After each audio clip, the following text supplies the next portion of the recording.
No writing, no wheels, no money, no numbers beyond 9.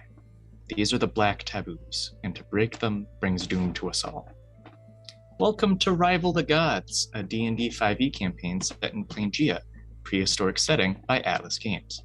If you like what we do here, swing by vorpaltales.com to read recaps, info on our cast and events, our Patreon, Ko-Fi, and all our social media.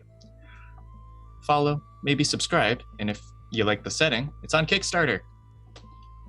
Go check it out. It's great. Lovely crew, please let our audience know your name, any titles you have, and other legends you can be heard in throughout the week.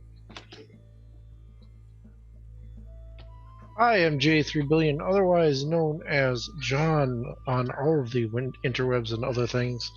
I have no idea when, like right now it's kind of like everything's weird because of holidays, but mostly I'm here Thursday, Friday, and Sunday, and yeah, I will be playing our Barbarian tonight.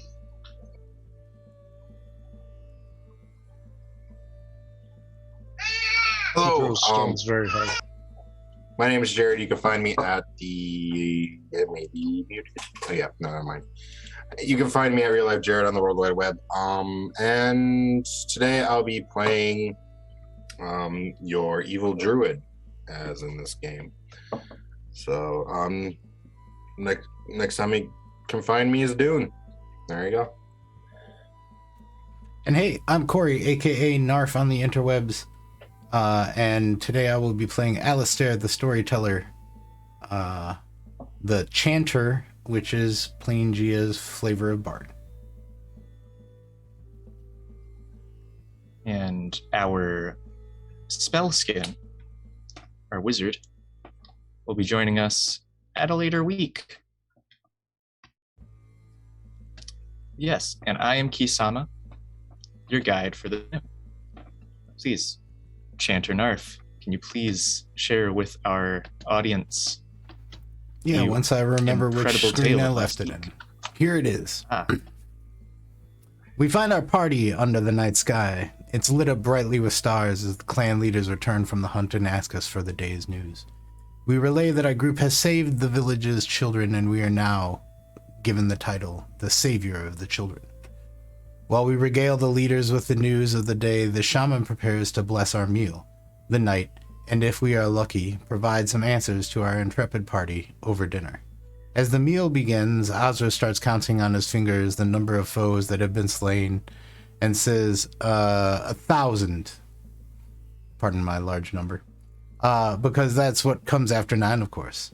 The hounds of the hunt bay at the mention of this large number, for unbeknownst to Azra, he's spoken taboo, and now the hunt begins. He who comes before asks the shaman how much time Azra has before the hounds find him, and they say that he has about a moon cycle before the hounds are upon him. During the meal, Dubtalk follows in cat form a halfling who slipped away from our clan meal to a makeshift home outside the south gate. Things turn south as the gnome in the hut and the halfling see the cat say, "I will eat you, my pretty," and casts a spell on Dubtalk, popping him out of his cat form. And so he tries a more diplomatic approach, which fails spectacularly. Then they try to kill him. We find out they are with the Bear Clan as the sounds of war hit the village. And so we find our heroes on the battlefield of Azra raining down stones from on top of the invading Bear Clan. He who come before casting an insect plague on the army, chewing through their ranks. And Alistair protecting the warriors that are fighting, and the clan elders, and Dubtalk quite literally sniffing out betrayal as Ape Clan turns against Ape Clan, and the children are nowhere to be seen.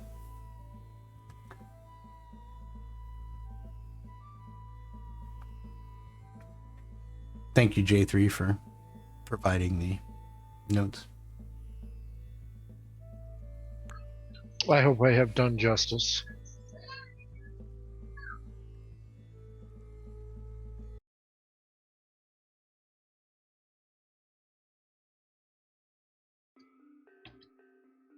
There we go. All right. Lovely. Good dramatic silence. Yes, we open in the middle of combat as the Bear Clan is marching.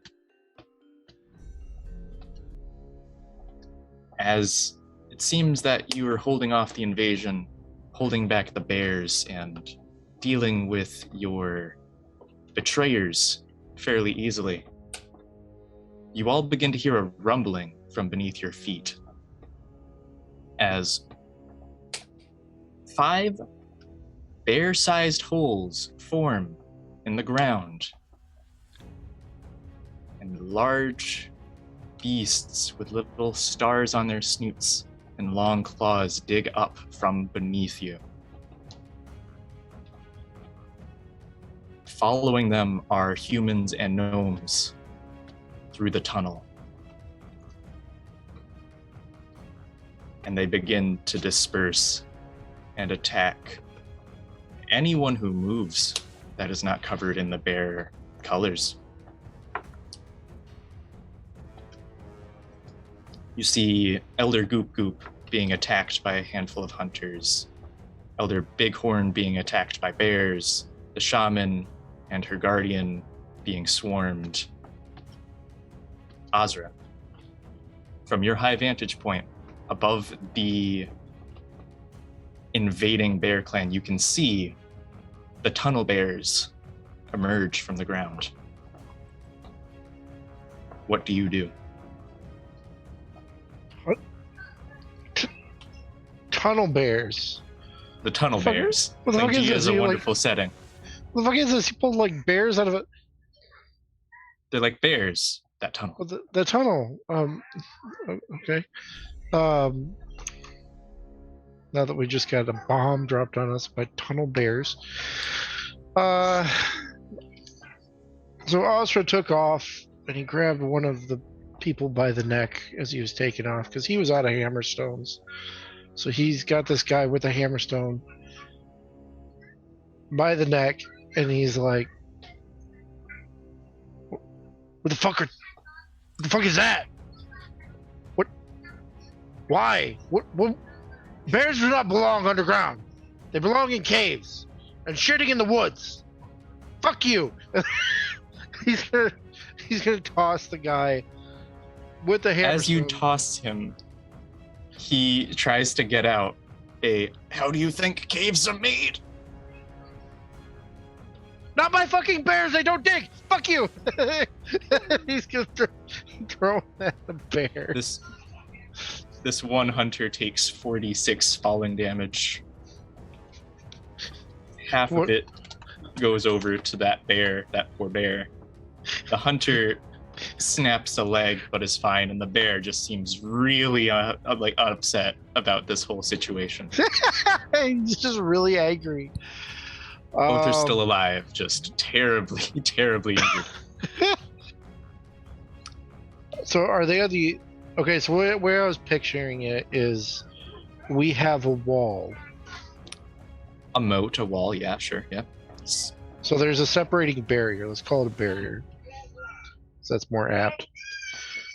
And we're on one side with the invaders and with the betrayers. They're on the other side, but these bears are now just on the other side of this moat, wall, barrier, whatever. There's the camp. Yep. There's I call it moat. They call it the thing that keeps things away. Right? That water thing, the water barrier. There's much water there. They cannot pass. There's a group of hunters, both gnome, human, a handful of elves, a handful of saurians, a handful of halflings, all marching with bears. They're trying to bring a large trough of water to your clan fire. As this is happening, tunnel bears emerged in the camp beyond the barrier and are rampaging. Okay, and they're rampaging. Along with other hunters, mostly humans and gnomes. And the betrayers are still there, right? The betrayers are still in the camp, but most of them got dealt with. They were outnumbered. More a distraction than anything. Yeah, so he doesn't have anything left right now. Well, he has a boomerang. So he's gonna throw a boomerang at this injured bear. And because I'm level 3, I get rage damage for this. Woo! That's sexy. If I hit 22 to hit. Yeah, that's a hit. 100%. 6 damage minimum. Damn. And that minimum damage aside, that is enough. So, in my headcanon, I have this guy by the neck. I shout at him, piss him off, throw him down. They like crack skulls together, and they're just like trying to shake it off. And then the boomerang just comes in and just whacks him right on the head, and he just goes down. And the bear goes down, and the hunter looks at him going, "Fuck you!" Yeah, that hunter just looks up, does one of these, gives you the bird, and yells almost incoherently to your ears. Very aggressive speech he's using. Okay. Not a language you know. Not a language I know. Then it moves on to dub talk. Unless you'd like to fly around a little. I'm actually going to... Hi. What are you doing? I'm gonna like fly down. I'm gonna assume like this stuff he's yelling at me is a threat. And I'm not a coward, so I'm going to fly down and just land right in front of him. Hi, child. Oop, down. Okay, thank you. Sorry, that's my turn. Alrighty. We cut to Dub Talk, who... So I'm going to assume I'm still a dog. Mm-hmm. I just did that alpha. How many dogs do I have under my command right now? There are 9 dogs under your command. One of them got hit by something and is cowering in the corner of camp.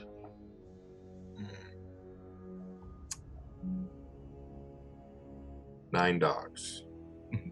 Is the master the dog master that Intawan, who has the best dogs, yes. Yeah, who has the best dogs. Is he still alive? He is still alive. In the next round, that will cease being true. Gotcha. So what I'm going to do is I'm going to order all the dogs to start looking for Taco and the kids. sniffing about and tracking them. Same with me. All right. If memory serves, you go to give the order. Nothing comes out of your dog mouth, as Alistair had cast silence to prevent Intowan from commanding the dogs. So it'll take you a round to get the idea across. Okay. By like body language alone. That's fine. Still gonna be efficient, the dogs. Still gonna do their thing. Okay, sounds good. We'll just take a round. Yep. That's fine. As Dubtalk is barking orders, Goop Goop, the half slime, half ooze elder, is about to be attacked by 3 hunters. He's half cowering, half begging as they come in. They still need to make Elder a wisdom Big- save to be able to attack him, right? From Sanctuary? I believe you cast Sanctuary on Bighorn. You're correct. Sorry. Which brings me to the next bit. Bighorn is about to be attacked by 2 bears. They're coming in. They have not yet attacked. You have 1 round to intercept before the bears start demolishing, or attempt to, because of Sanctuary. And that brings us to Alistair, who sees all of this playing out.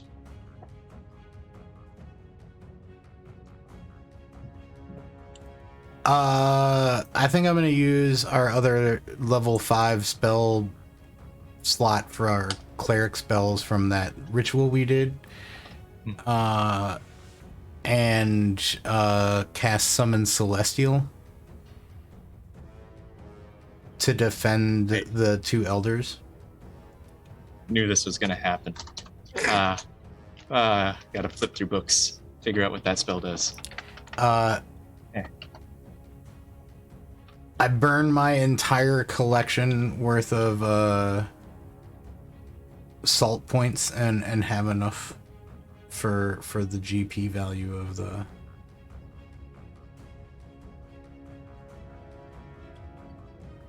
Alright, 90 feet, concentration up to 1 hour. Yep. 1 action. It comes with the stat block, thank goodness. Yep, and I'm giving it the Defender perk. So, instead of the Avenger. Alright. Whichever one looks like they're in more trouble. That's the one that it stands next to. How many salt points do you have at this very moment? If I remember correctly, actually not that many. I thought I had more. I thought we had like hundreds from a thing, but no, we have 29. So no, I guess I can't do that. There is a bone reliquary, a small box containing one of the thousands, big number, one of the many and lots of finger bones of Ko that would be worth 500 salt points for this spell, if you can get to it in the shaman's tent. Well, I'm moving super slow, so I don't think I could get there in a turn. I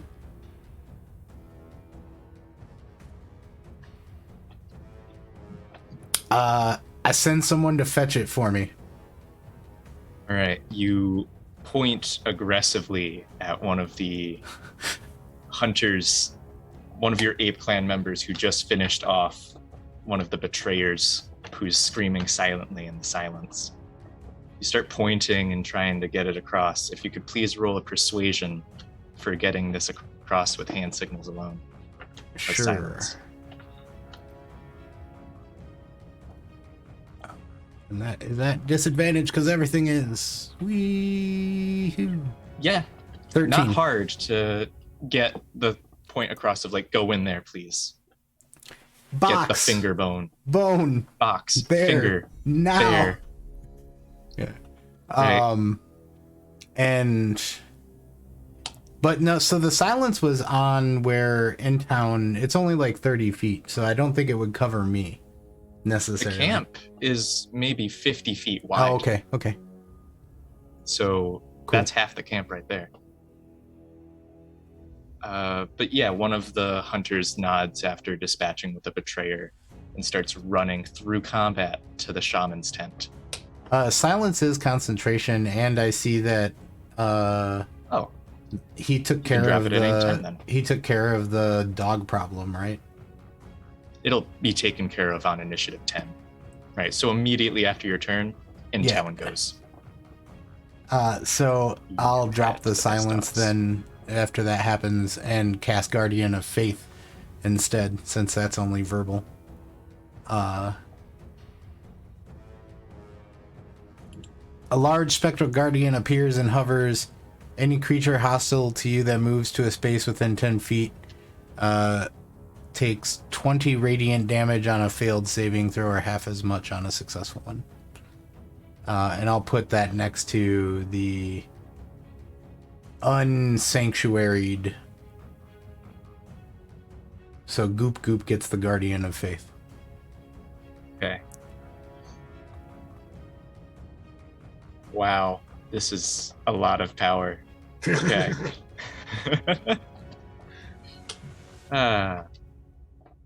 But yeah, you drop the silence.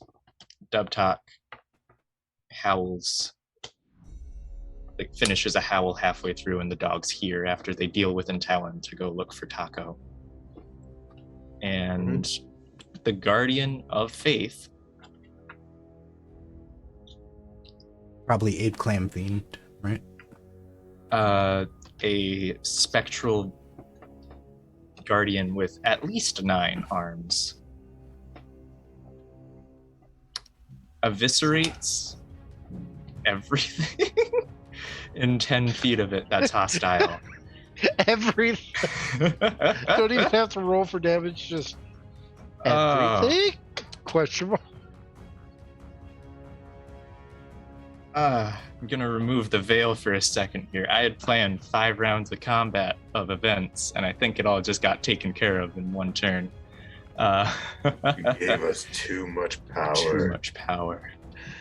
Yeah, half the tunnel bears give a and it gets cut off as they get just eviscerated by Ko's light. The hunters all try and shield their eyes from the glory that is Ko and just evaporate in radiant light.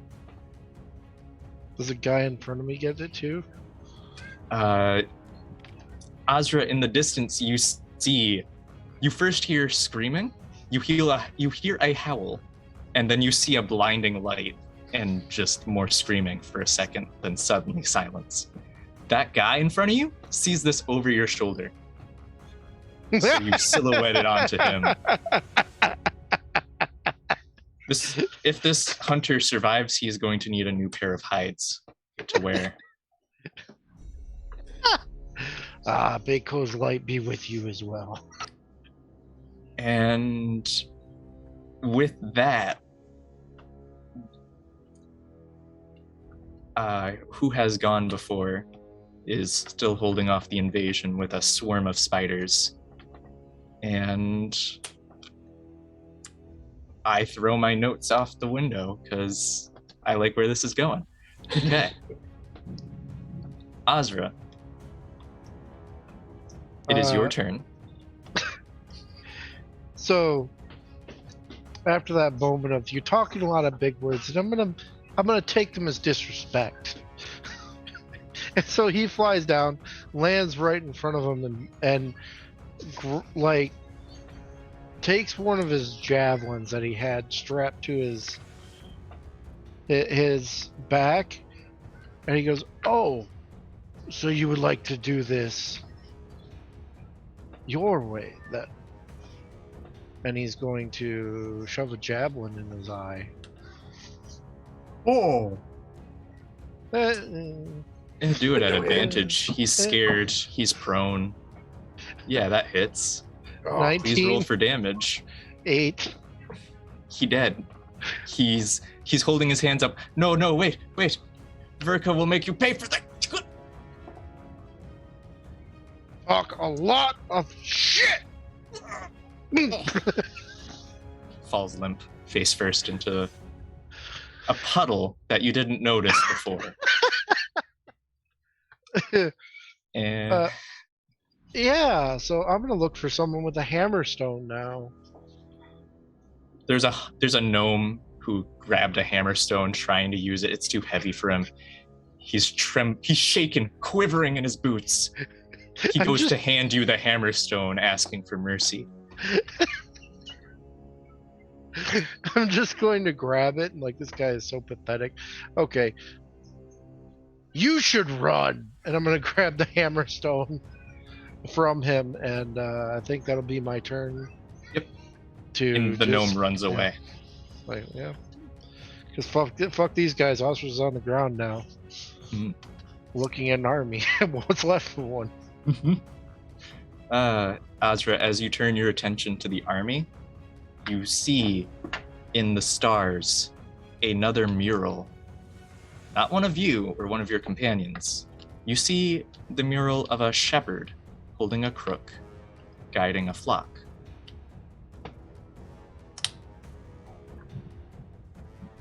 Shepherd guiding a flock. Who would that be? And we turn to Dubtalk. The hounds tore into Entowin, and as per your orders, began running out of camp to search for Taco. A couple stayed behind to search through the dwellings to make sure she wasn't present in the camp. Because they're smart like that. They're the best dogs. They are. Train them well. Mm-hmm. And you see the blinding light. You are fine, and so are the hounds. You also see Goop Goop evaporated. Seems maybe he was hostile. You do see Bighorn Goop is Goop? perfectly fine. Goop Goop was what? Goop Goop was in on this. But Goop Goop. See Bighorn's getting ready to just beat the ever-loving crap out of the bears that remain around him. And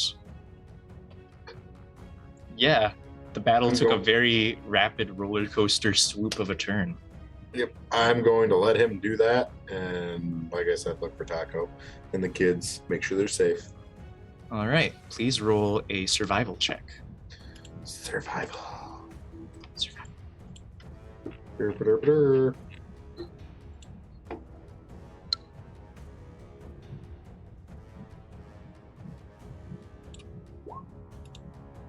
10. Jeremy? You begin,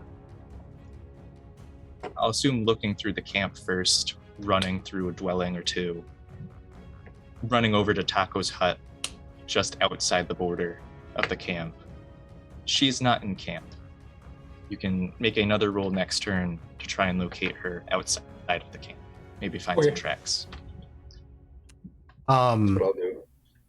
Can I gift him one of our 4th level spells slots?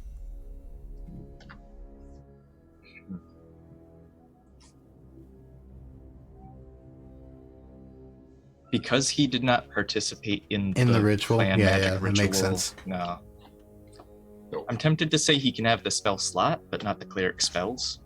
Just as you take like a gourd nearby, ask Ko for help, and throw it his way. But other than that.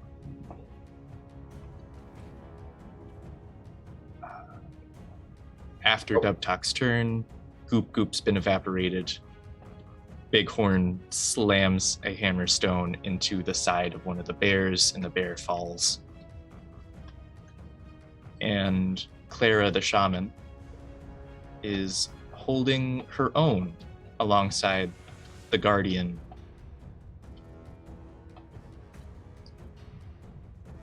And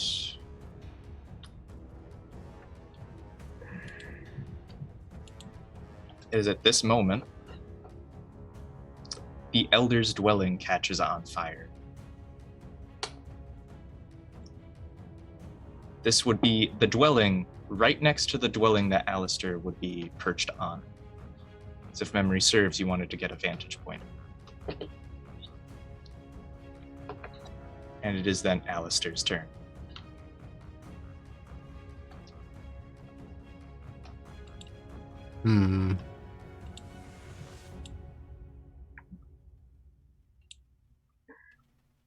Did that guy get that thing? Or is that the burning building now? The bone. Right. Okay, so there's the shaman's hut. I forgot about the thing. Thank you for bringing that up. Okay. The hunter emerges from the hut with the box. I probably meet him like halfway. All right. I was going to say he tries to throw it your way, like he gets ready to. Waits for like a yes or no if he should throw it. I had a round of moves, so I probably was moving towards him as he was running ahead. All right.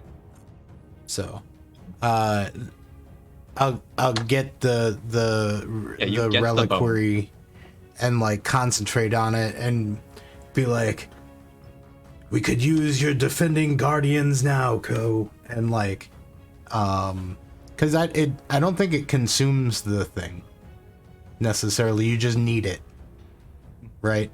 So, channel the energy through it. It doesn't say it consumes it. I don't know. Is that just by default? It does not consume the reliquary. You cast through the bone, praying for Ko's assistance, as if you needed it by this point. And Ko obliges.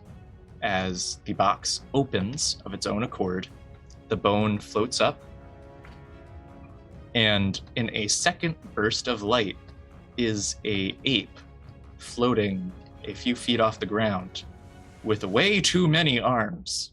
Well, we can have it merge with the last one because the two can't concentrate at the same time. So the visitants merge. Yeah, it's more arms than ape at this point. And so this one gets 2 attacks per turn, plus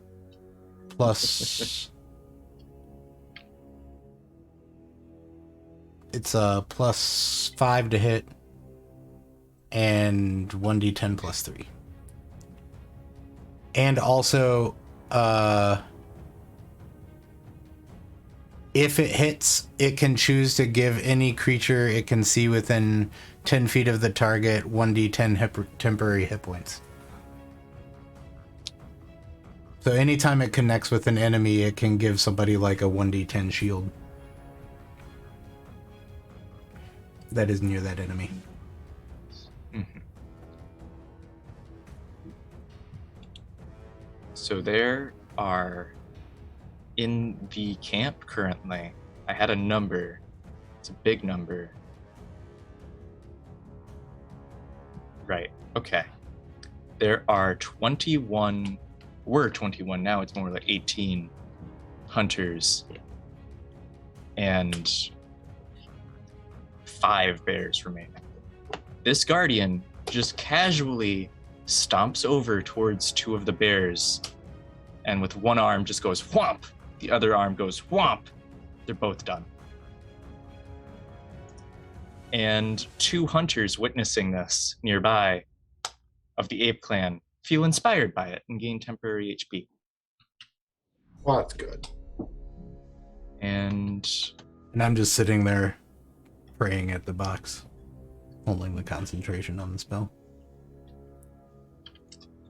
We move to Azra.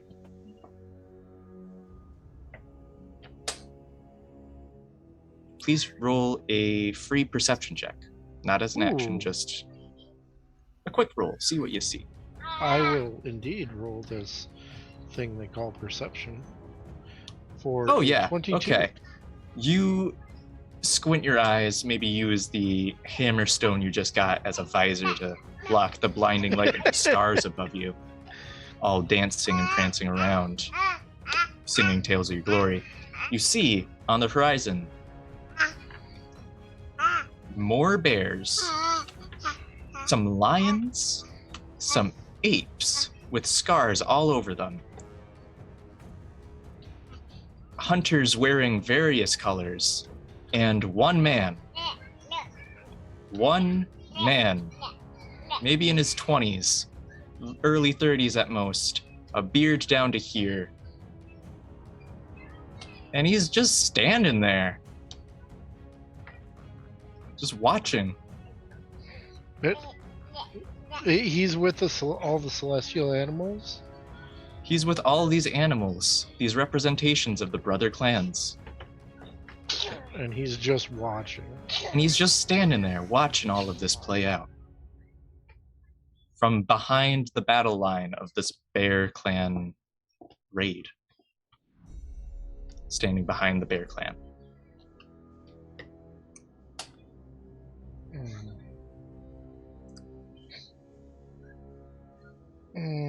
Okay, that's... Not sure what to do with that. What do we do with that? Do we go and try and grab that guy? What do you think? Huh? You think we can go try and wrestle with a god?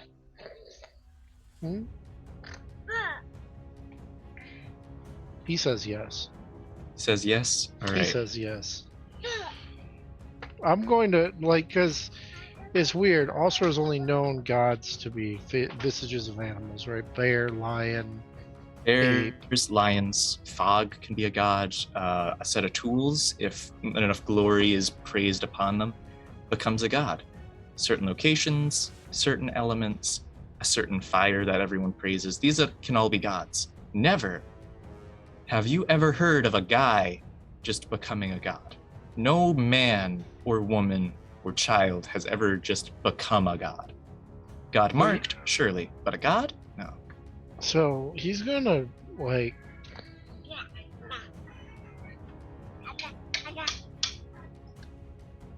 Allstar's very curious.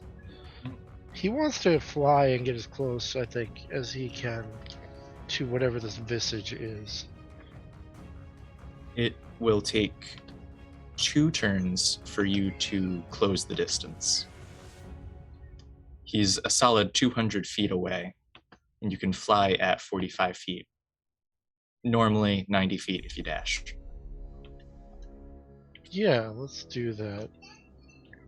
And I'm gonna, like, once I get close enough, because it's gonna be a second turn, so I guess I'll think of what to say on the second turn. So Azra begins flying over the Bear Clan, bears, the hunters. Begin flying over what looks like Lion Clan, and a couple minor clans as well. At one point, there's a vulture that just flies past you. Wait, hold on. Aiming. Lion Clan as well? There seems to be Lion Clan, and the closer you get to this shepherd man, you see other Ape Clan members are also near the back lines of this raid. Oh. Whatever this guy is doing, he's certainly got a lot of people following him.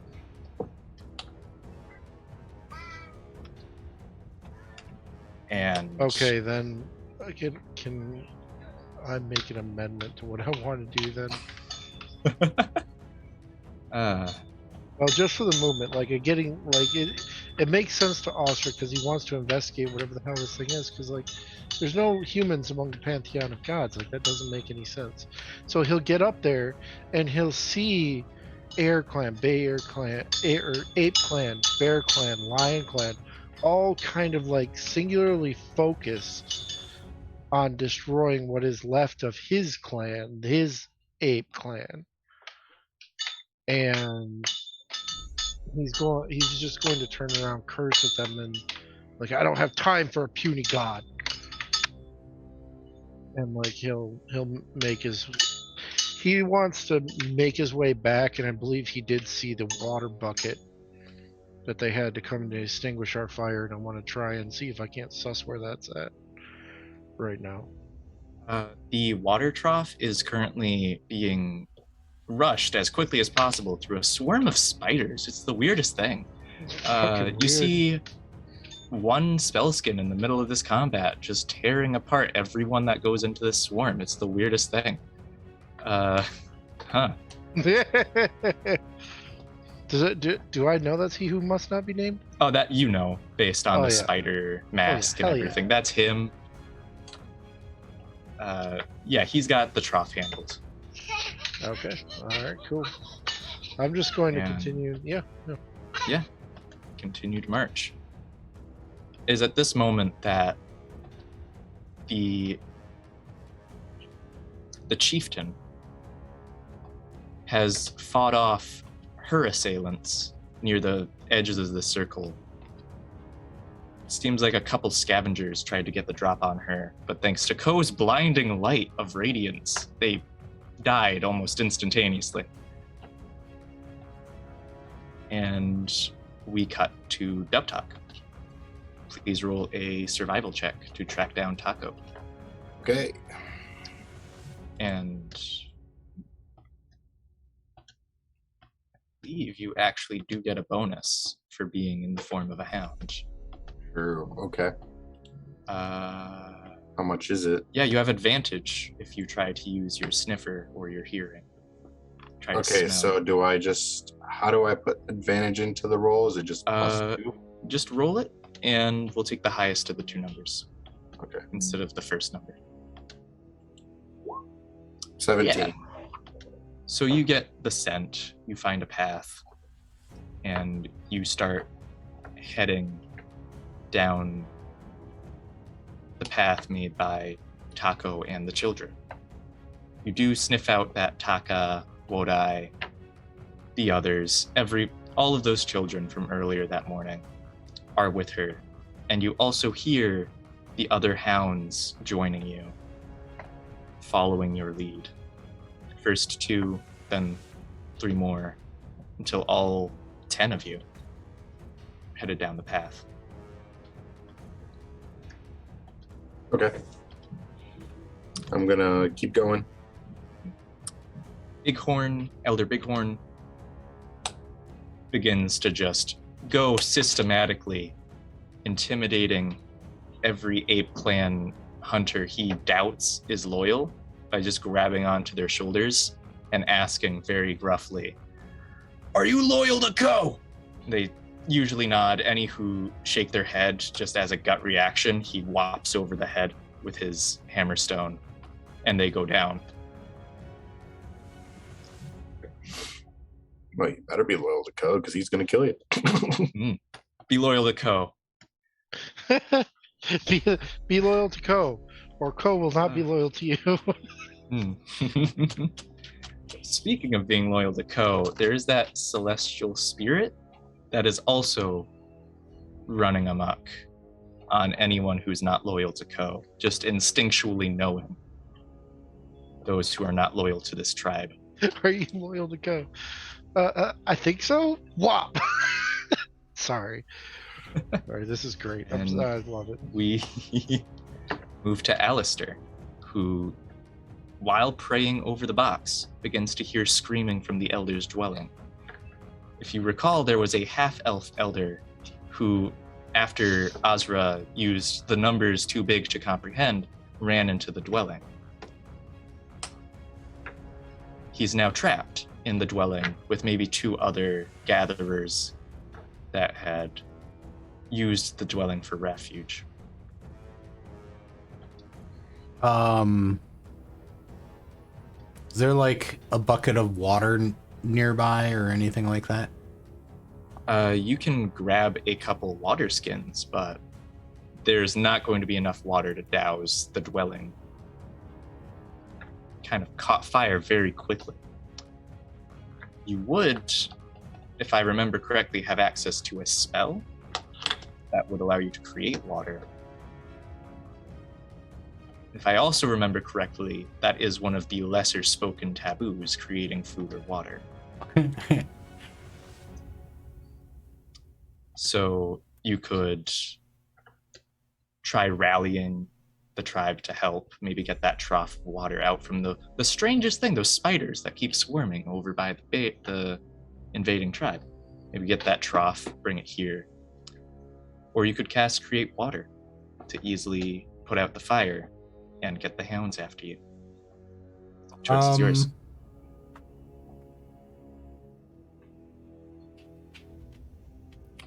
I actually think I'm going to use protection from energy fire. Oh shit, that's concentration. Everything's concentration.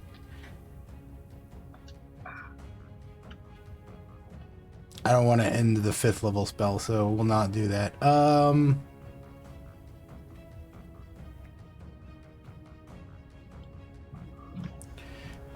Knowing that I would be useless running into a burning building, I'm going to try to rally other people to get stuff to help. There's people in there.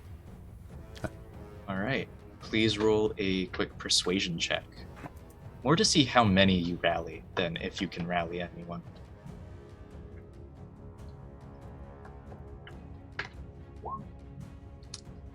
Yeah, you get 1 or 2 9. people. Yeah.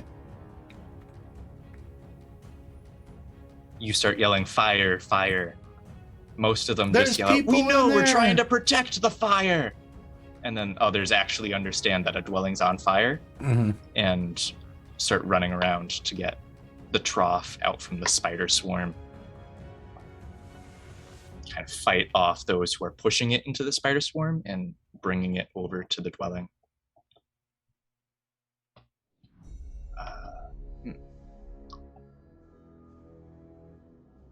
And with that, unless you'd like to use your bonus action for Bardic Inspiration or anything.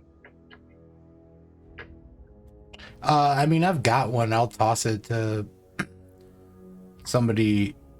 I'll toss it to the spirit. All right. Just in case it misses an attack, it won't. Yeah. Begin singing the praises of Ko, and the celestial gets ever so slightly bigger. That Bardic Inspiration. Another 2 bears go down thanks to the celestial. A 3rd bear gets taken out by a pack of hunters, and there are no more bears in the tribe. Mostly just hunters begging for their lives as Bighorn or this celestial of Ko kind of just wallop on them.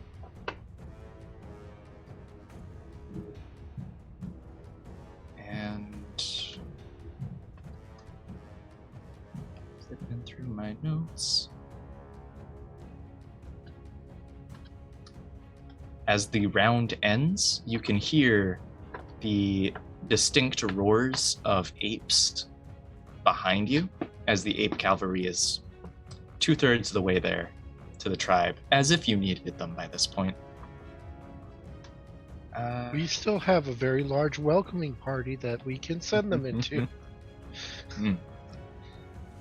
And we cut to Azra. Another 90 feet of movement to get to their leader here, this shepherd man.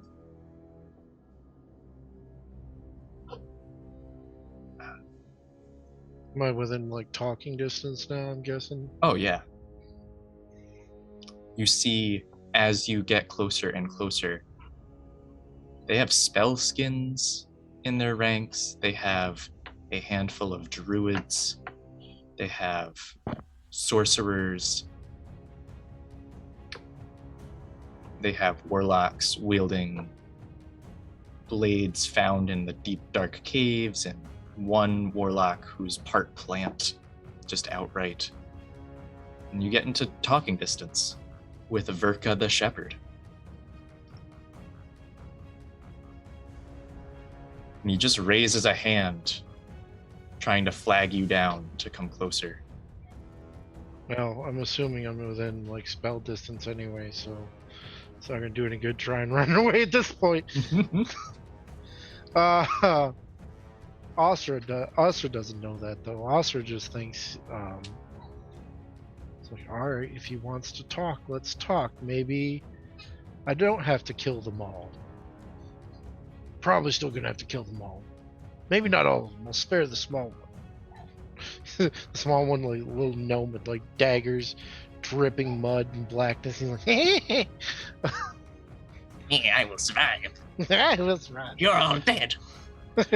I will survive. So yeah, Asra very pointedly takes the hammerstone and lands, bent knees, slams the stone into the ground. What business have you with the ape tribe? Your cowardly attack has failed, and we are here standing before you. So I see. I'm very impressed. I've come in search of your greatest warriors to join my ranks. And what personal vendetta do you have against the ape clan? Your warriors... Vendetta? You call this diplomacy. You call this talking. And I put No! This was first of all, 2 fucking days, asshole. 2 fucking days and this would have all happened anyway, jackass. The needless wars have gone on for long enough. It is time we band together. This is not diplomacy. This is conquest. This is leading. Oh, now you may join me, or you may step aside.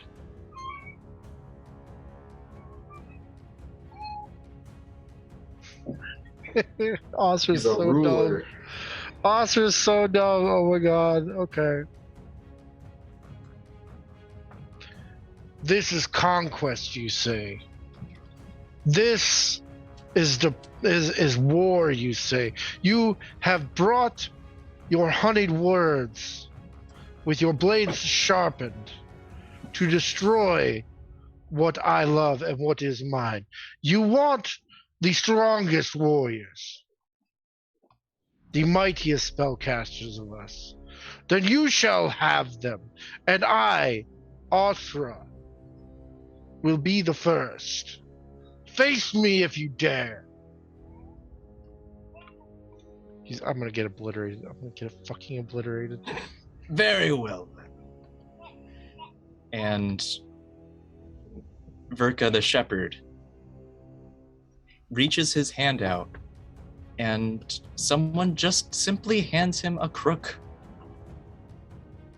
A branch twisted so that one could use it to guide a sheep. This is his weapon of choice. And we move back to Dubtalk. At this rate, it takes you maybe minutes to get to where Taco was. Okay. She is sitting in a clearing with a small fire in the middle, a small grotto, if you will, a hollow. A small fire, the 5 children gathered around her. She's simply trying to entertain them. She has her to the entrance to the hollow and are allowed to proceed as you wish. I'm going to go back into human form. And I'm going to go up to Taco and I'm going to ask him, is everybody okay?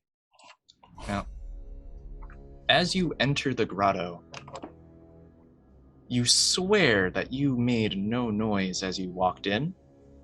The moment you pass onto this hollowed land, Taco whips around, draws a blade, and then sees it's you, puts the blade away. Yes, we're fine. We're fine. Thought it would be important to get the children out of the battlefield. Is everything okay? No, everything's not okay. I'm not gonna sugarcoat it. That was very admirable of you. I agree. Thank you. I was worried about you guys. I didn't know if you got kidnapped or something. But I don't exactly think this is the most safest place for you guys. Is there anywhere else that you can go that's more away from here? Wodai begins swinging the teeth sword, just yelling incoherently about how she should be out there and that she'll protect everyone. And as Wodeye's doing that, Taco looks you dead in the eye and simply says, "We're safe here. Are you hurt? Here. Something to eat." And Taco hands you a single berry. I will graciously take the berry, and then I ask them, "You are, but there's an army next door that could easily find you. Please explain to me how you're safe." As you ask this question, you look at the children and you see they're also eating these little berries.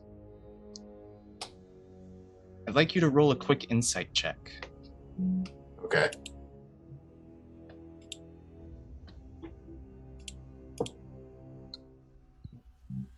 Insight? Is that a skill? Yeah. That is a skill. Wisdom and insight. Okay. 21. So you ask that question and Taco kind of walks around the question. Like, well, no one else will find us here. I didn't see any hounds among them. And it dawns on you. This is a good berry. What's a good berry? Druid spell, ranger spell. You create a little piece of fruit, black taboo, that heals you. Oh. And then it also dawns on you. She was gone before the battle even began.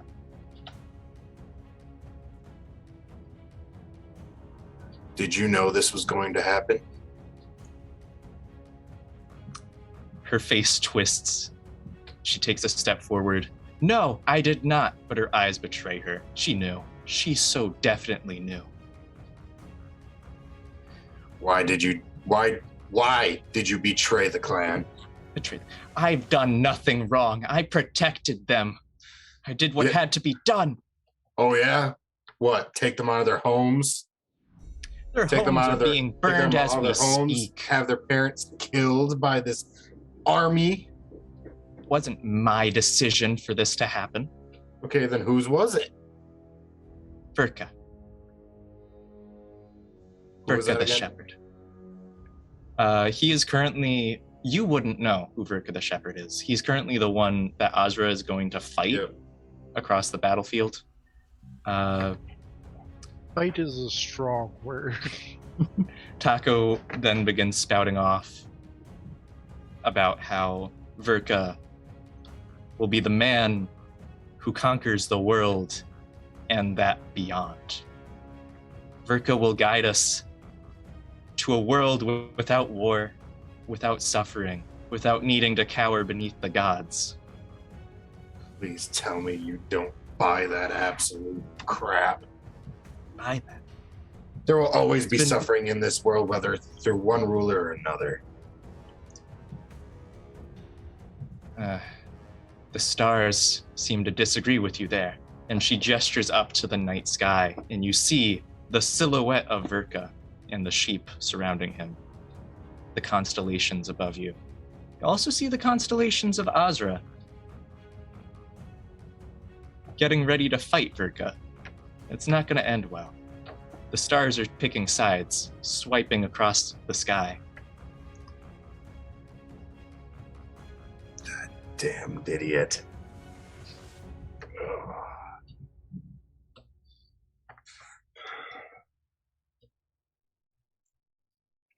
You have a lot of explaining to do. And I'm going to point out the oldest one. I don't want this lady taking these kids somewhere else after this battle.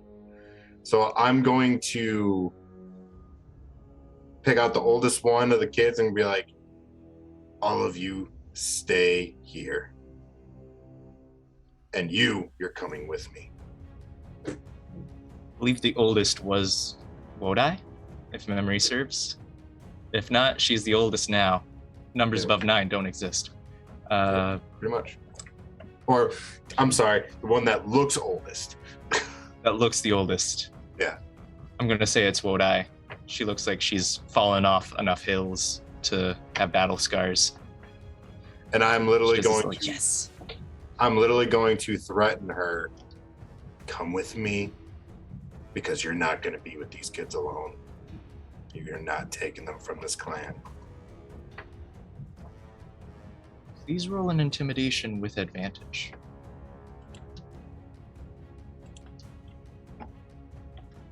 Intimidation? Oh, Jesus, this is going to be bad. Oh, 14. That wasn't too bad. With advantage, so that's a 20. Oh, yeah, 20. So dirty 20, I guess. She does not try and step up to you and try and be imposing. She just nods and follows. I'm going to tell her, show me where the shepherd is and where Azra is. This man must have told you at least where he's going to be. I convince you, then perhaps he will. And she leads you towards Verka. It'll take a turn or two. Oh, it should be fast. Oh, if it was by myself, it'd probably take like 4 turns, but okay. Ranger makes it faster. Yeah. And we return to the camp. It's mostly just hunters being rounded up and executed for being disloyal to the clan and for trying to pull a dirty tactic like tunneling underneath the river, the moat. Can we use that to get some water to this building to put out this fire? Most of the hunters are just rallying around with the adrenaline of battle pumping through their veins. Just like, yeah, killed. A couple hunters still have their senses. A couple gatherers still have their wits to them and are trying to get the trough over to the fire as quickly as possible. And then the screaming inside the dwelling suddenly stops.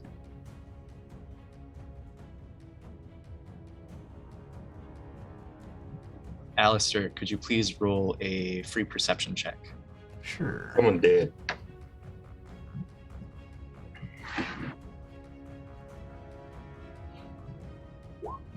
$11. You didn't hear any crunching. You didn't hear any squealing of someone being lit on fire. Just sudden silence. They're not in that house anymore. They're not in the dwelling.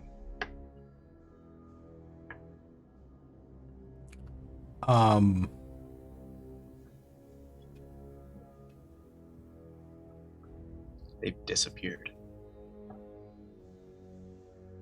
Okay.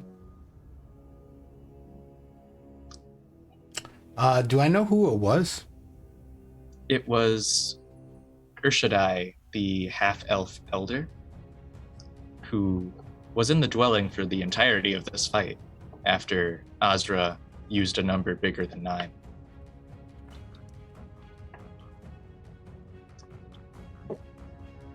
The battle seems to just wrap itself up over here. They manage to douse most of the flames of the dwelling before it bounces to another dwelling. And they execute most of the hunters here. And we cut to Azra.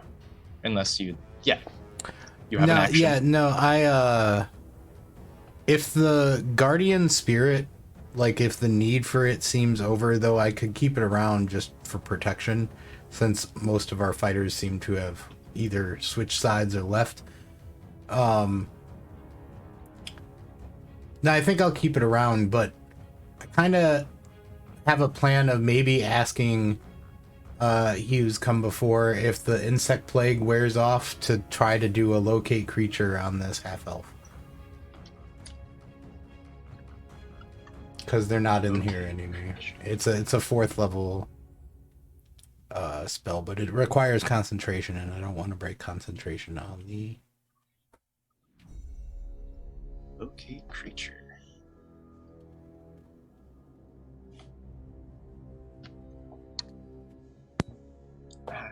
Describe or name a creature that is familiar to you. You sat next to them for most of your day, assumedly, so you're familiar with Urshadai.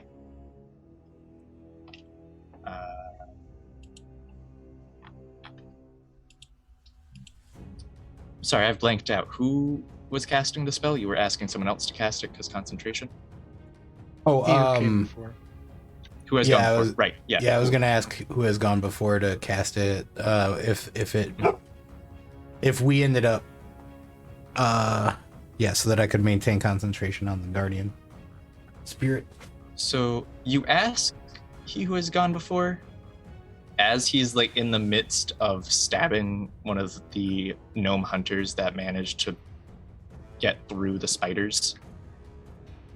And he turns to you and simply yells, "The spiders! I need to concentrate on them." We are in the same position then. You'll find him after, he says as he whips around and slices at someone else. And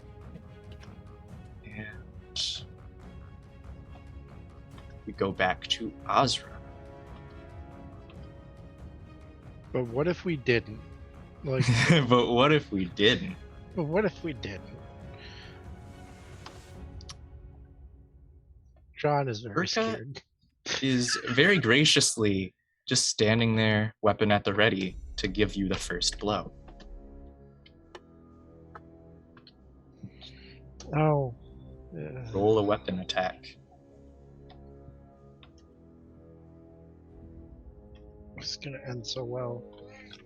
It's gonna end so well. Alright, I have a hammerstone. I'm using a hammerstone.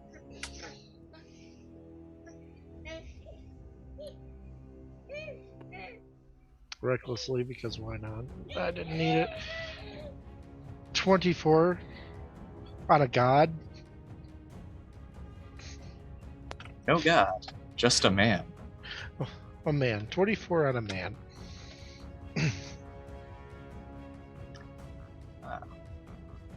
24 to hit. My notes are not doing me justice today.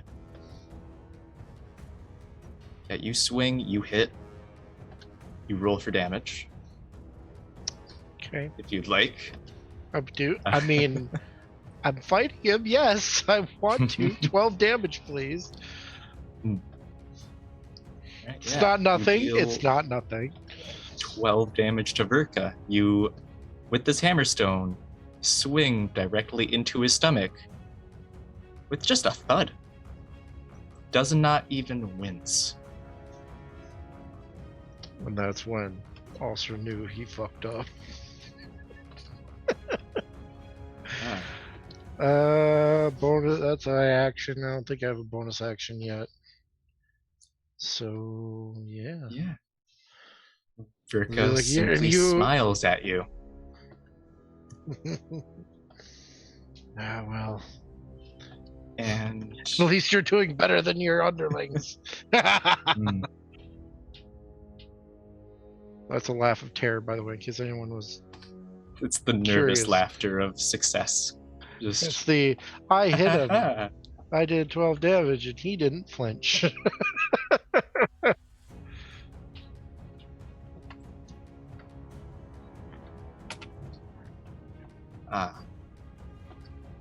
And we'll continue that fight in a moment. Does not even strike you this turn. Dubtak. Okay. You are currently moving through the woods. At every turn, Taco is taking shortcuts, pushing through branches and bushes, constantly commenting about, oh, this way's faster. This way's longer, but it's quicker, it's shorter. And just rambling about the best ways to get there. You notice as Taco's actual blood child tugs on your clothes. Okay. Just keeps tugging, trying to get your attention. What are you doing here? Why aren't you with the other children? Taka looks up at you, reaches into a pouch, and hands you a small figurine of Ko, napped out of stone. And Ko is very angry. When you look up from the figurine, Taka just runs back to the other children without another word.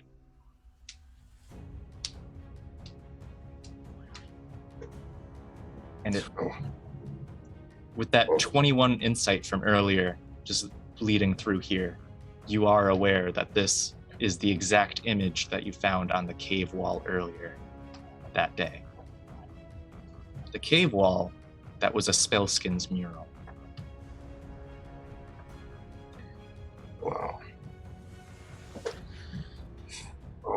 Interesting. I think it's time for Ko to wake up then. Yes. And we move to Alistair and the camp. And the ape cavalry, which do arrive on this turn. Oh, hell yeah. The tribe sustained minimal losses, maybe losing 10 people that were actually loyal, with everyone else who died being either a traitor or a raider. More importantly, nobody important of note died who was loyal to the tribe. Fair. The shaman's fine, the guardian's fine, Bighorn's fine, and the chieftain is fine. So congratulations. And they rally to begin to fight off Verka in his full force. And they do extinguish the dwelling.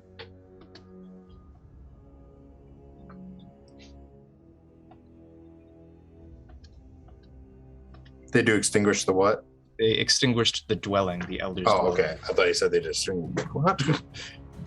They distinguished the dwelling. Yes, it is very distinguished.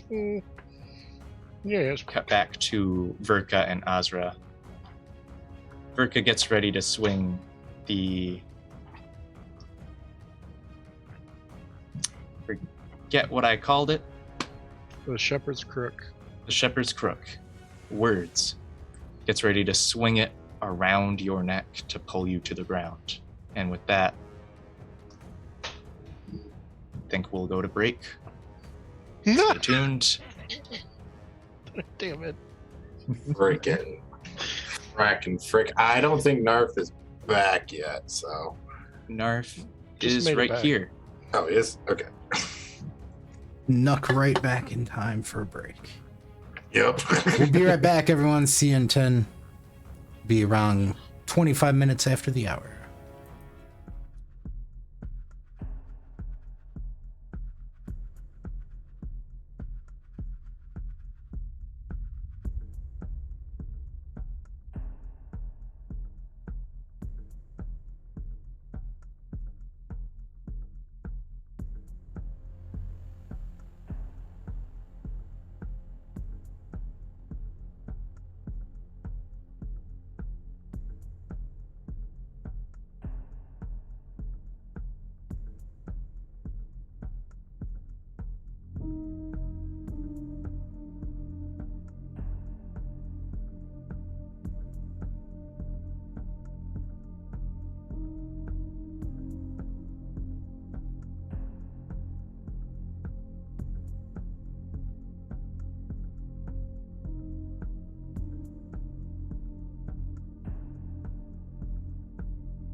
Hello. Welcome back. Just in time to see Verka the Shepherd, the warlord that has conquered many tribes in the Raiding Plains, fighting Azra, the savior of children and a pillar of the community. Azra, as you prepare for death, as it were, you see Verka take his crook, go to wrap it around the back of your neck, and throw you to the ground. Please roll a athletics check.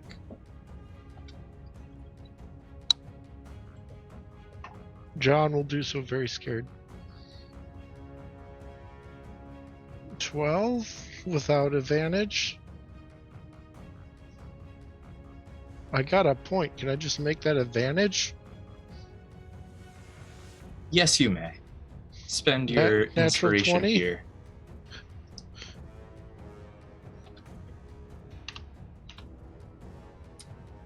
You manage to hold your own against Verka as he yanks, brings you to a knee, and it's easy to recover from as you just reposition your leg and push. When you push, you're met face to face with a smiling Verka. Simply says, "Good. Good." And it is your turn. Yeah.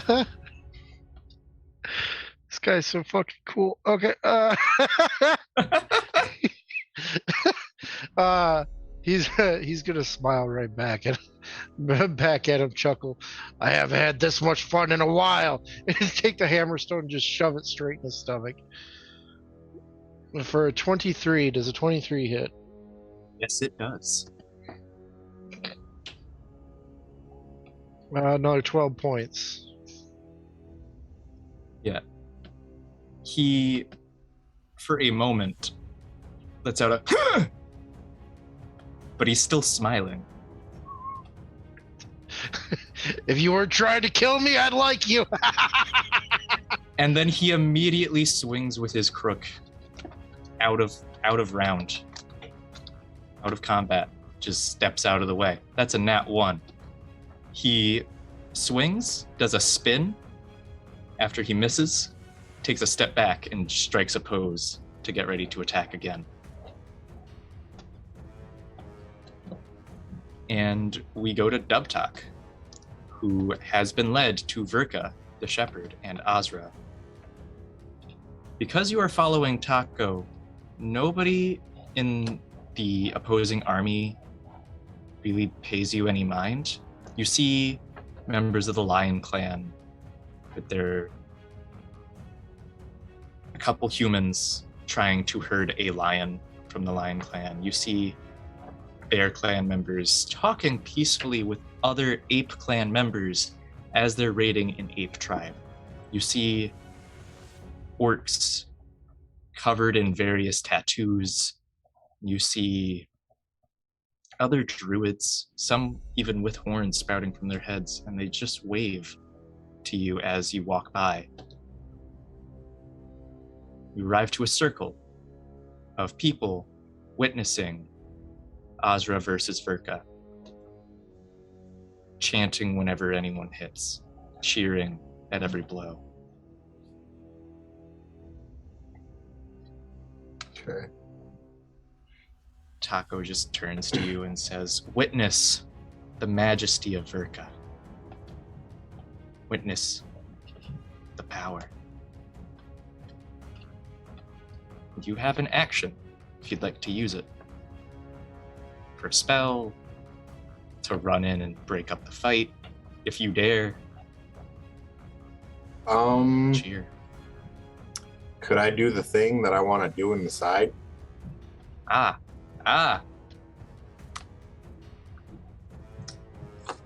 Do you have a spell slot remaining for a cast Fog Cloud? I haven't spelled. I have not done anything, so yes. All right. Cast Fog Cloud into the air above the fight. begins to settle down a couple feet above the current fight. And we'll cut back to the Azra versus Verkabite fight in a moment. Killing me. Go to Alistair and the camp, getting ready. Seems that the raiding party has stopped raiding entirely. Many of them have retreated, if not out of fear, then with curiosity on their faces as they return from whence they came. The ape cavalry try to chase them down as they retreat. The previous round, the dwelling had been extinguished, and a couple of the hunters begin looking around the dwelling for anyone who might have died in the fire, and there is no one, not a single person, alive or dead, in this dwelling.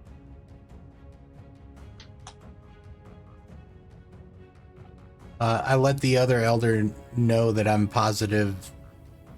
What was the half-elf elder's name again? I'm sorry. This half-elf has only had one role in this story so far, and that's screaming doom. You're fine. Yeah. Urshadai. Urshadai, I'm pretty sure Elder Urshadai was in this hut.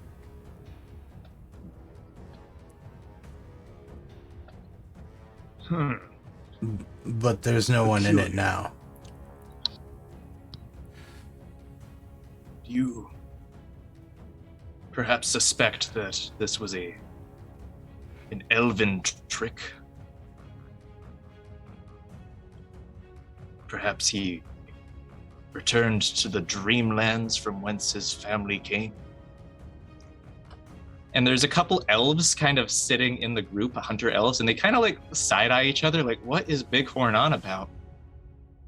Very confused elves, kind of concerned with Bighorn.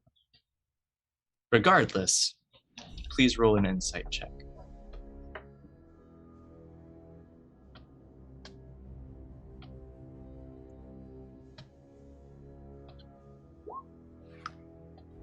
There is always the possibility that someone's a traitor, and with your 12 of insight, you can't really discern if he was loyal to Ko or not. Well, either he saved himself or someone saved him from the burning building. Might have been Ko.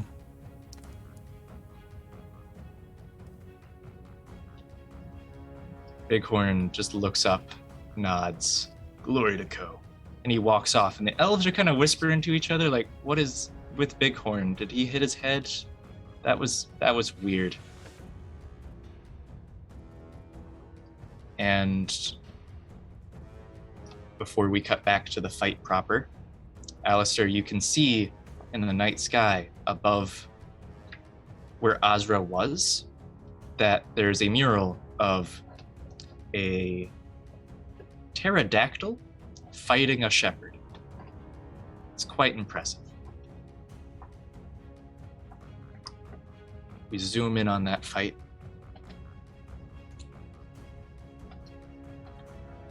And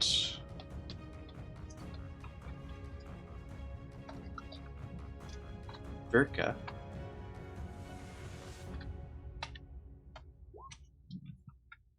begins swinging with his crook. Does a 23 hit? 23 does hit. However, I did not attack recklessly last round, so he does not have advantage. Mm-hmm. And does a 19 hit? Okay, that was two separate hits. Cool. These yes. are two separate attacks being rolled in the roll 20, yeah. You're like, yes, I know. Continue on. Doesn't he have disadvantage because of the fog cloud, though, or? The fog cloud. This is true. Yes, Azra, above you, fog begins to form. As a side note. Okay, so 19 hits. Would an 11 hit? 11, no. Okay, so that is one attack that hits. Okay. Okay. Congratulations, I saved your life. That is a total of 14 damage before your rage reduction of bludgeoning damage. You said an 11 total?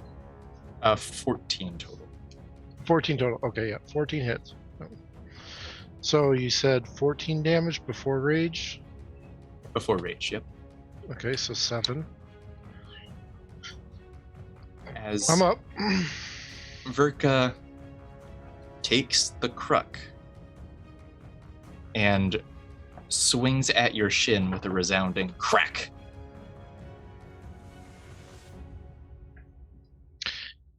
If Ostra didn't need to be the badass right now, he'd be jumping on one leg.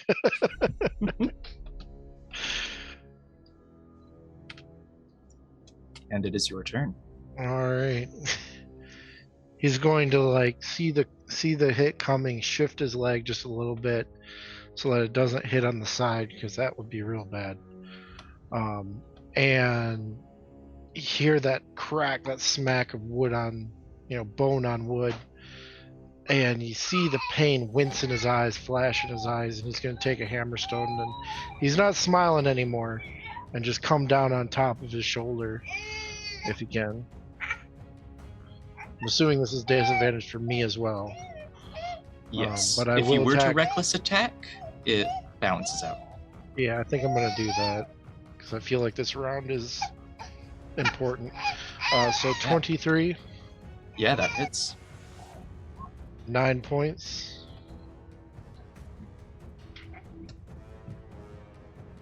Hey, look, it's no 14, but I do what I can.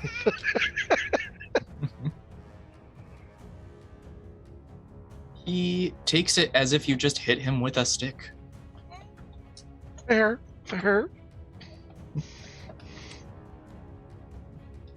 And you meet eyes again, and his smile is almost mad in how wide he's grinning in this fight. Very few people survive a one hit from Verka. Please roll a wisdom saving. Oh, save. Okay. 17. 17. Succeeds. There's a tinge of fear that very quickly passes as you see the intent behind Verka's eyes, as if you are the prey and he is the predator. And we go to Dubtalk.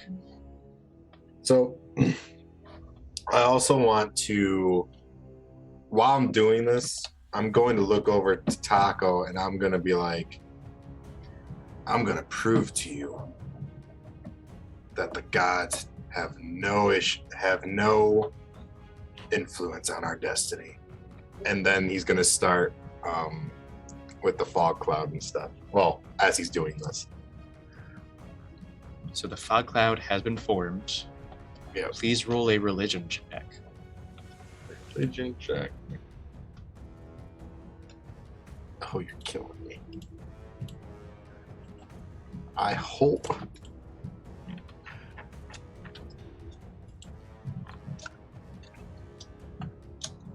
Come on. 7. Noted. You begin chanting in an elemental tongue, sea speech brought into its most primal form. And the ritual has begun.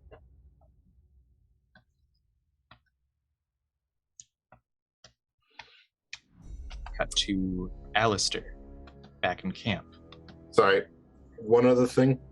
Mm-hmm. Once this is done, I'm flaking.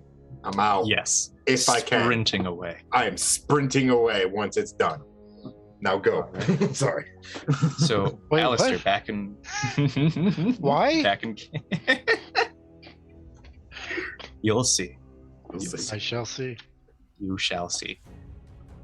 Alistair, back in camp, Hio has gone before, drops the spiders, seeing that everyone's fleeing, and casts the locate creature spell. He looks up towards where Verka is.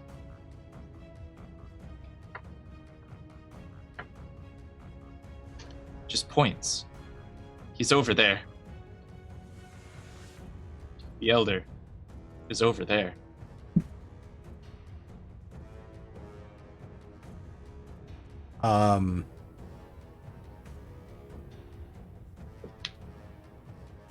Can the Guardian carry me and fly? Yes. All right. Yes, it can. I will have it do so. I still have it for like another hour, 30 minutes or whatever. A turn in D&D is 6 seconds. You have this thing for a while. So I'll have it pick me up and start flying me towards Verka. You are carried in the loving grasp of Ko's too many and lots arms. Hey, at least there's plenty of arms. I don't feel like I'm going to get dropped. You fly over crowds of various clans. They all look up in awe and wonder. Some of the Ape Clan people in Verka's army drop to their knees and begin praising. It's like, oh, Ko, we were wrong. Spare us. Screaming and yelling for mercy from their god. You just fly overhead. And you arrive very quickly with the speed of Ko to find Azra fighting Verka, the shepherd, in the middle of a fog cloud with weapons popping up and swinging down, shouting from the cloud.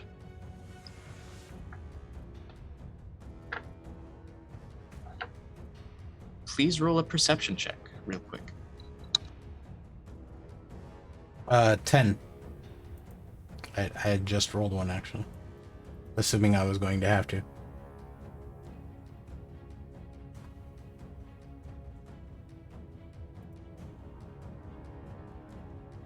My face stopped working for a second there. Okay. Oh. So you see...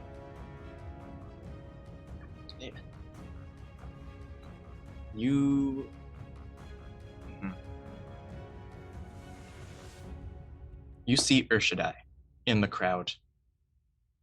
You do not see Debtok, as he is currently off in the middle of the crowd somewhere chanting.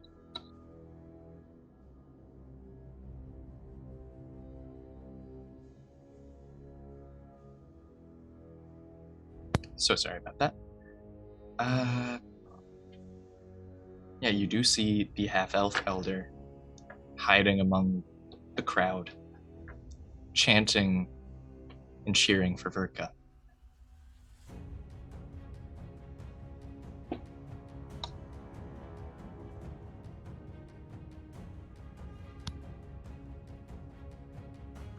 And unless there's anything you'd like to do, no, I'm assuming swing back around. I'm assuming it took my whole turn to get there, so.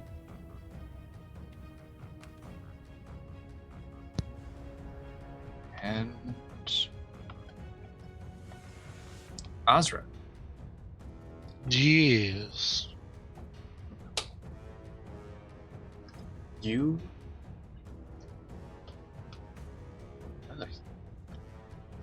Are you fighting off a sneeze? Is that what's going on here? I am fighting off something weird. I don't want to get into it in front of the audience.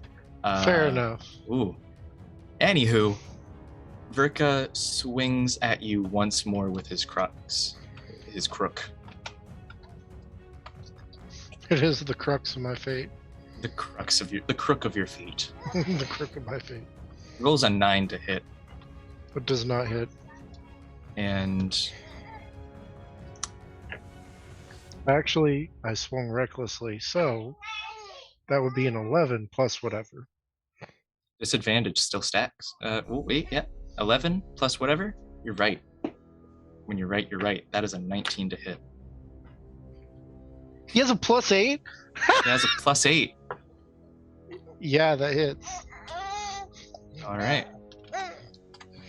I didn't catch the number. It was just like, natural 1, that's not going to hit. So That 5 is points. a 10 bludgeoning damage. You have resistance to bludgeoning with rage, so yeah, 5.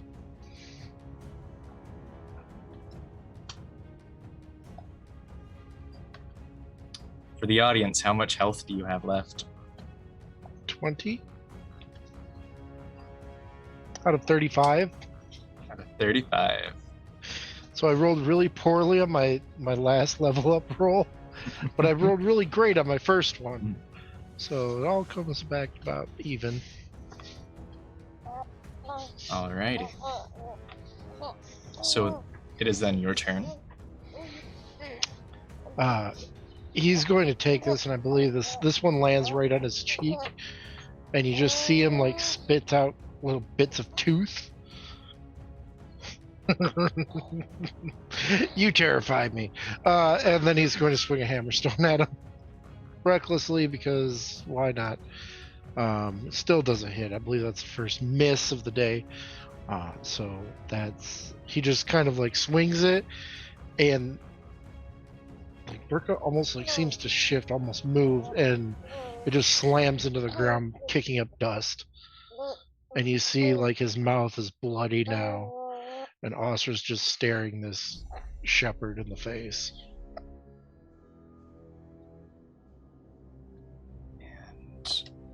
And Verka, sidestepping your move, goes for another swing, going straight for your neck. Bring it on. Bring it. As long as it's not 24. That is a 18 to hit. Yeah, that really hits. When it hits, it hits. It hits. When it hits, it hits. That is 10 damage. Split that in 2 for your resistance. And also give me an athletics check, please. It's 11.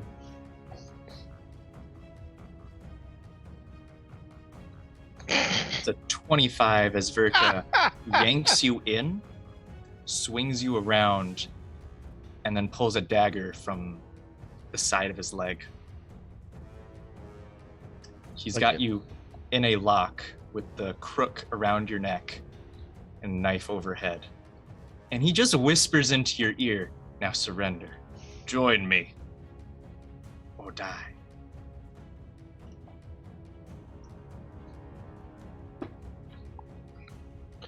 Oh, is it my turn?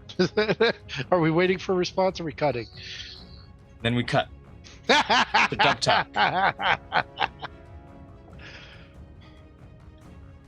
Dub talk. You can hear the crunching of hammerstones hitting dirt, and potentially the as Azra gets pulled in by the crook. Please roll another religion check if you'd like to continue the rite, the ritual.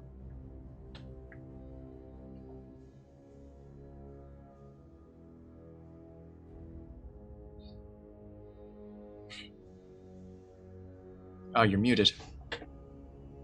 Oh, I am muted. Oh, come on, Papa needs a new pair of shoes. 17! Ah, yeah. All right. You continue the ritual, waving your hands up and almost doing a gesture of pushing your breath into the fog cloud as you whisper for a god to come to you.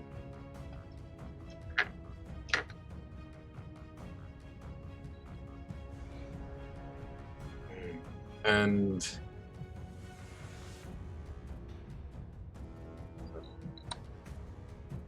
I'm going to chant, and I'm going to tell the said God, wipe away the wrongdoing of this, wipe away this heretic. Well, I wouldn't say heretic, but power-hungry individual. This affront to the gods. What? This affront to the gods. wipe the slate clean. I like it. Yeah. We cut to Alistair, or more shift over to Alistair, who is... To be honest with you, To be honest with you, I probably would have said, like, you can't have me, but you can have these people as sacrifice. Cut to Alistair, who has floated in on a golden spirit of Ko. You look around through the crowd and you now see Dubtak performing a ritual in the crowd.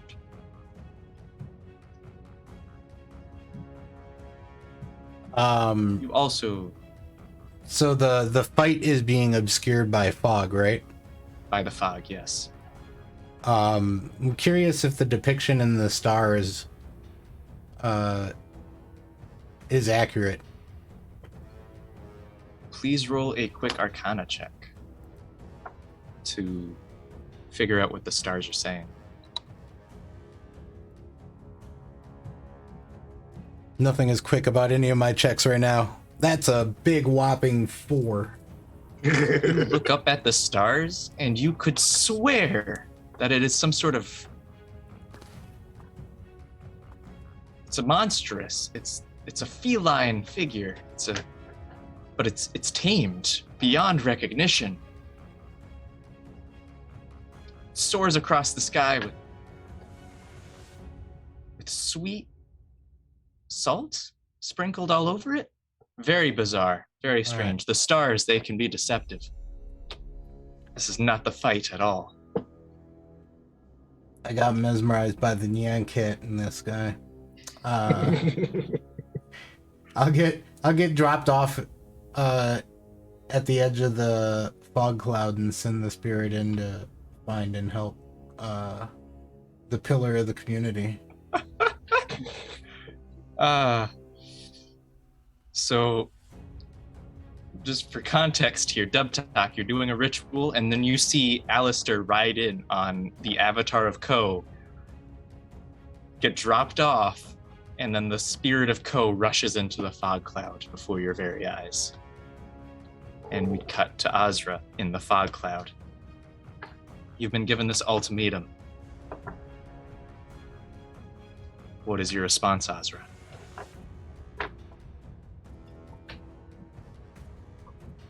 He's going to,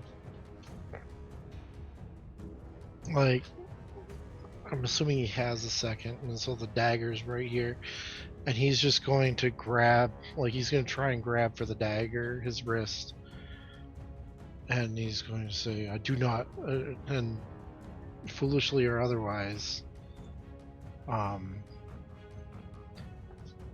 he's going to look at the dagger and go, I do not kneel to cowards with no honor, and try and break free. All right, roll your choice of athletics or acrobatics.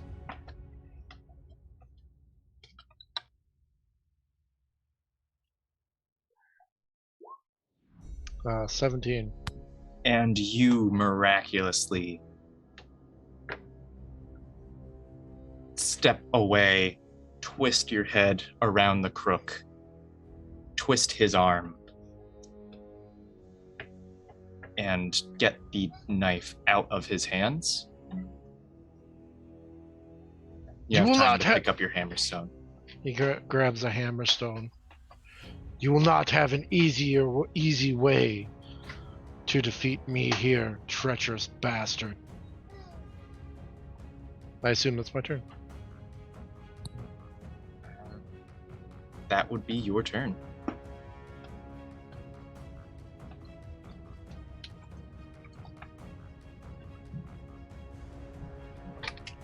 Oh boy.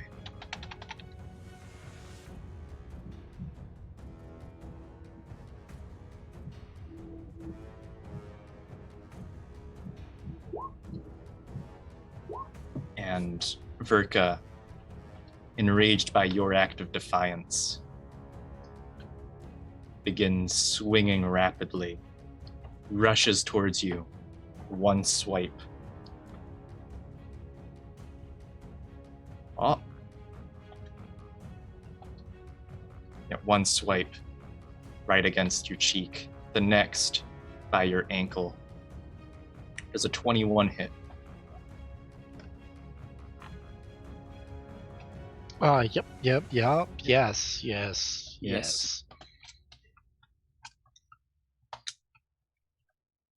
That is a total of 20 damage across Holy these two shit, attacks. he is so pissed. Oh, across the two. Alright, he's still very pissed. Yeah. Alright, so you see the staff whack at his ankle, and he turns and he winces, almost going down to one knee. And you see like the crook come down on top of his head, and now he's just got this long scar from right here to here, and it's just open and bloody, and just like that blood is starting to ooze down, get into his eye, and just like he's a mess right now. Please roll a wisdom saving throw. For the people at home, this brings me down to 5 points.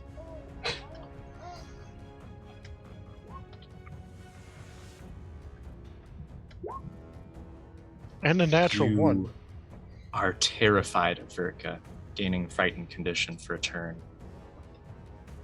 And he stands above you, crook in hand, swings it down, striking next to your head. And we cut to Dubtalk. One more religion check, please. All right. 14. Yeah. The ritual has been complete as the fog begins to spread. You hear the whispers of UL, the unseen. You're not gonna take me. You can have the rest of these guys.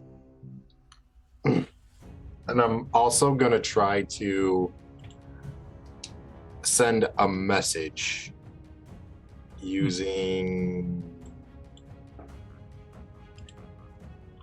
I know I have something for it.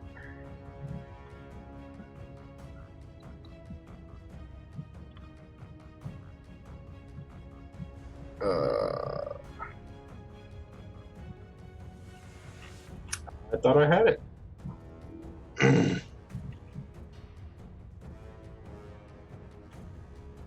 Never mind. I thought I had those form words, one that I could put up in the sky, but I don't. So is there any way that I could send a message to Alistair? Being like, put up your damn shields? The simplest way that nature allows, cupping your hands together and yelling. You could yell to him. Yeah, you're there's right. no... I will do that, and then I flake. I'm gone. All right.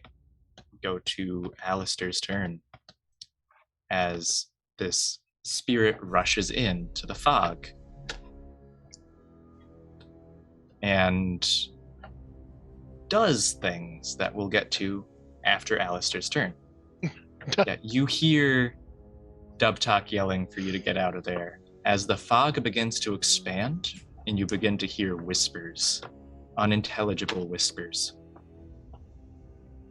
Oh. So I hear Dubtalk yelling for me to get out? Alistair hears Dubtalk yelling. Alistair. Well, Osra, you just hear screaming all of a sudden. I'm going to be honest with you. I would try to get for both of them to hear it, but if he's not in a place where he can hear it, then yeah. He's in the mist now. Lost in the mist. All right, boys, here we go. I'm gonna do the best that an exhaust level 3 person can do to run away, which is to double move at my normal move speed. So everyone else begins taking steps away from the circle. And Alistair, as the slowest, is only 30 feet farther away, as everyone else is at least 40, 45, giving space for this fog cloud to form. A lot of them are muttering. They're muttering and questioning, like, is this a Verka's cunning trick? Or is this Azra using druid craft? So, sorry. Could I actually run towards? Could I potentially like go around and meet up with him and then just bolt? Yeah. Like basically carry him out. Mm-hmm. Yeah. Okay. We cut back into the mist. Verka's standing over you, Azra, with the crook in hand. You will join me. Or this is where you die. And then mid-word, you see the golden light of Ko rush up behind him.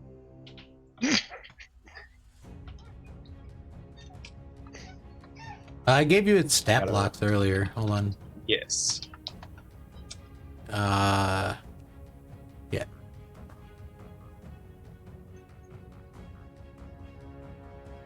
And the spirit of Ko comes up behind Verka and knocks him to the side a solid 10 feet. Just like backhands him? One of his many, many hands backhands Verka. 1d8 plus, or 1d10 plus 8 radiant. 1d10 plus 3. Plus and you spells gain level. 1d10 temporary hit points. It's plus 3 plus spells level, so it's plus 8 actually. As Verka takes another 14 damage. Radiant damage.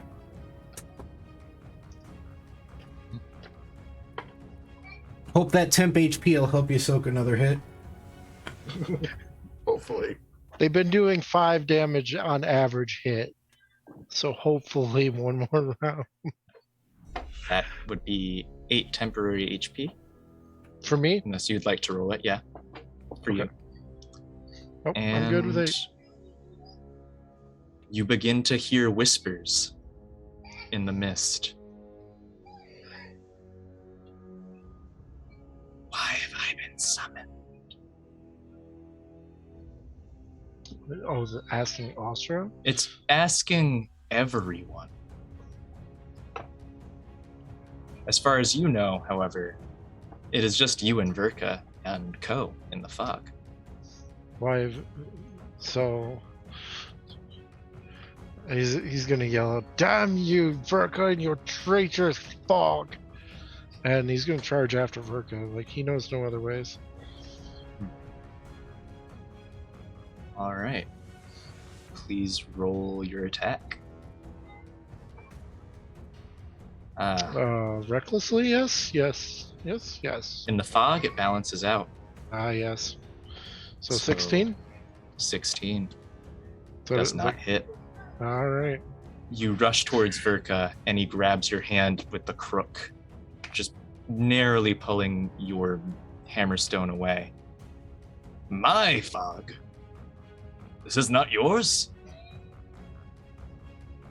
I know no such foul creature conjures mist. It must be yours. Dishonorable bastard. Oh, that would have been really good damage. Verka rushes up to you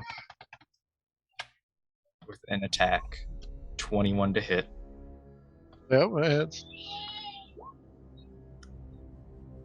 Reduced to 7. Yep. You have a 1 temp HP remaining after that, as Verka slashes at you with the crook, and you narrowly block it with the hammerstone. I would never resort to such tricks. Tunneling, sure. Fog? No. Never.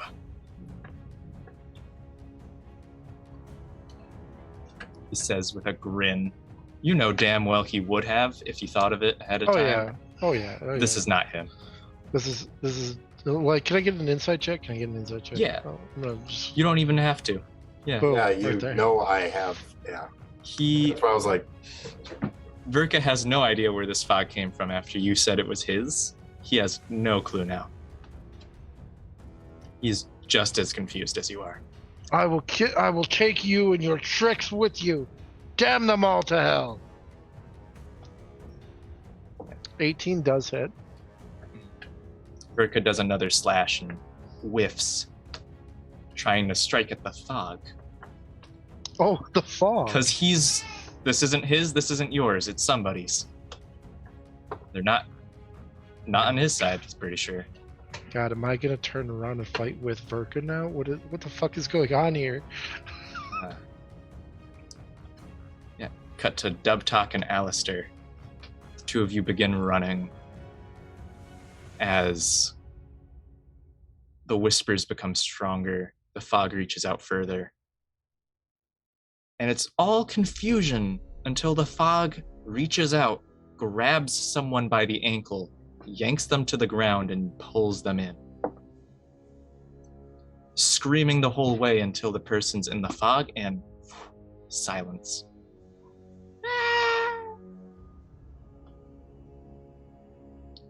Assume you continue running. yeah, I do.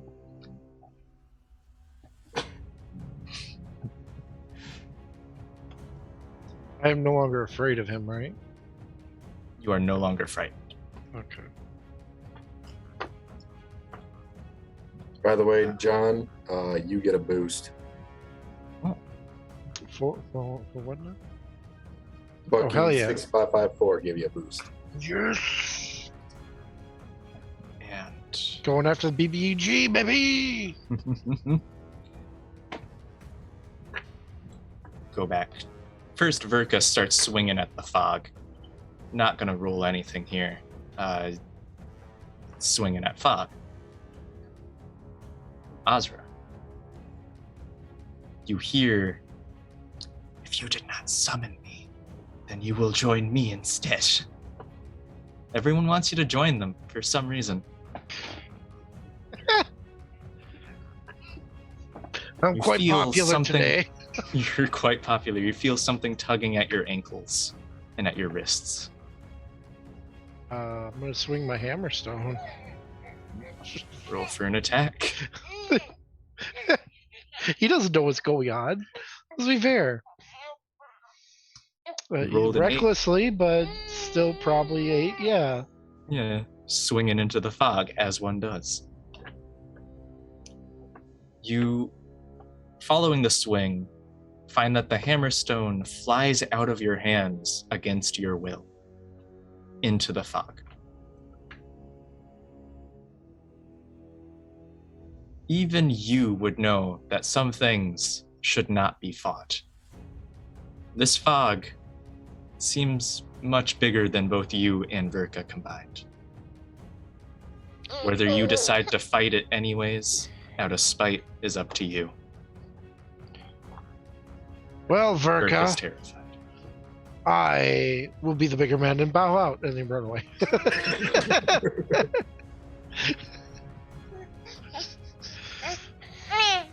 Yeah. Verka says as you run one direction, goes, "No, I will bow out." Turns, walks off. Till next time, asshole.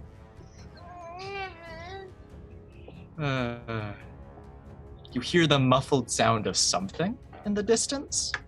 Can't quite make out what he's saying. Please roll a survival check to get out of the fog. With advantage, though, right? There you go. Yeah, 18. Nice. It takes what feels like an eternity to walk out of this fog. And then you see someone being dragged by their ankle through the fog as you're walking out. You see their skin begin to peel off as they get deeper and deeper into the fog, screaming for mercy, for their god, Kwakaba. Just a random tribe member of a non-brother tribe. Skin being peeled off, being flayed alive, till eventually nothing but bone remains and silence. And after 10 more feet of walking, you find your way out of the fog. Astra's going to continue running for a while, and then he is going to just straight up let everything he had for lunch out on the ground, with the combination of exhaustion, getting smacked over the head, the concussion, and watching somebody's face melt in front of him. Just, it's all gone. Dubtak, you see Azra running out behind you. You see Alistair kind of lagging beside you, but you can keep him up to speed. Various people begin tripping and falling behind you, being dragged into the fog. Their screams being very quickly muffled the moment they enter. I assume you continue running. Question. Are the kids going to be affected during this? Those 4 kids? The 4 kids that are left behind? No, the one that were in the cave. Wodai. Oh, the one that rode on the cave. Taka. You do not know yet. The children, as far as you know, are fine. Especially Wodai, who's running, unaware of what's actually going on, just thinking that they're running from a storm. Okay, so all of them are running away from it, correct? Everyone's running away. Okay. I'll keep running then. All right. Alistair, you're running, and you feel that the spirit of Ko that you summoned has been snuffed out. Okay. I was gonna say if it was still following to try to throw out its healing touch, but if I feel that connection drop, I'll look back and see if I can see Alistair having emerged from the Azra has emerged. Or Azra. Sorry. Why did I? Wow. See if you see if I have emerged from the fog or not. Yeah, we got plenty of first level cleric spells, so I'll toss a healing word. I could do cure wounds too. Well, that's touch. Yep. But healing word is 60 feet. Is Azra within 60 feet of us? Oh, yeah. All right, cool. Then you can heal 4. A little bit. Just a little bit. A little bit of healing.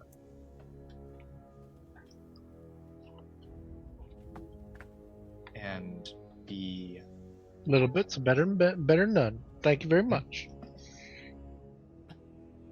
You all continue running from the fog. If I could please get some athletics checks from everybody.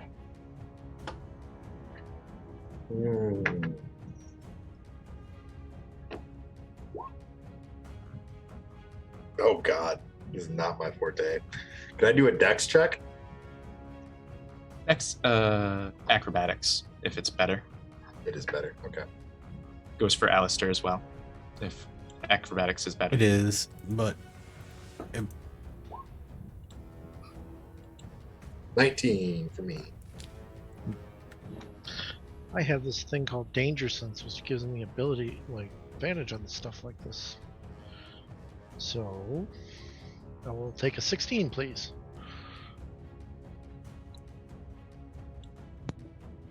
All right. Alistair, you feel as you're hobbling away from the fog, you feel something wrapping around your ankle. You look down and it's the fog.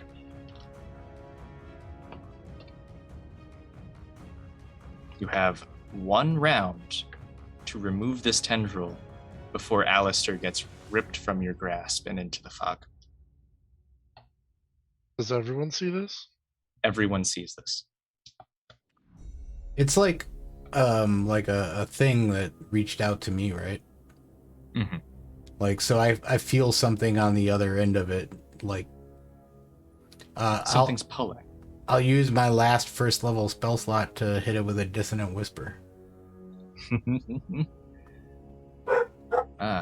DC 13. Wisdom, I believe. Yes. All right. 11 or half. Psychic.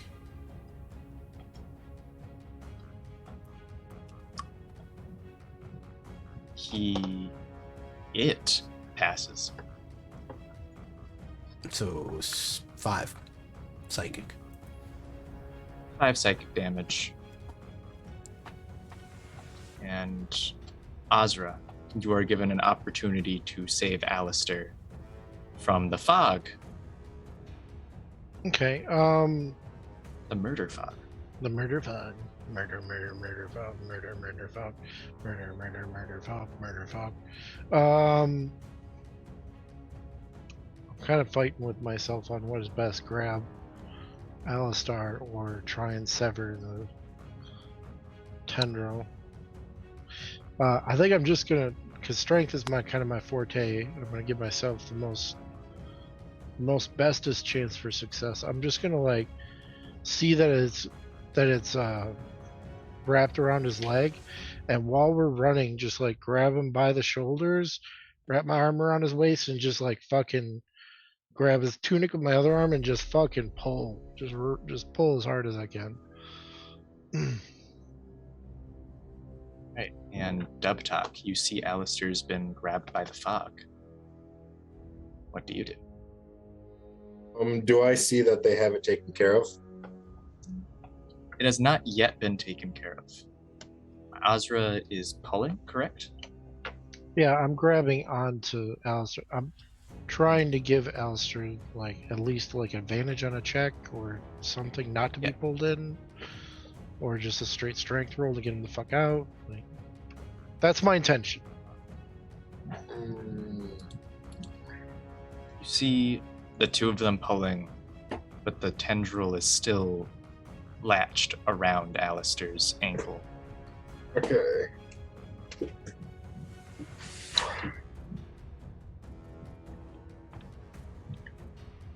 Shit, I don't have anything for this.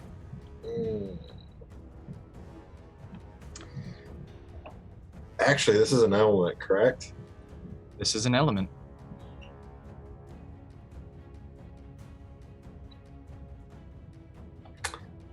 So if I used absorb elements on Alistair, would that absorb the tentacle?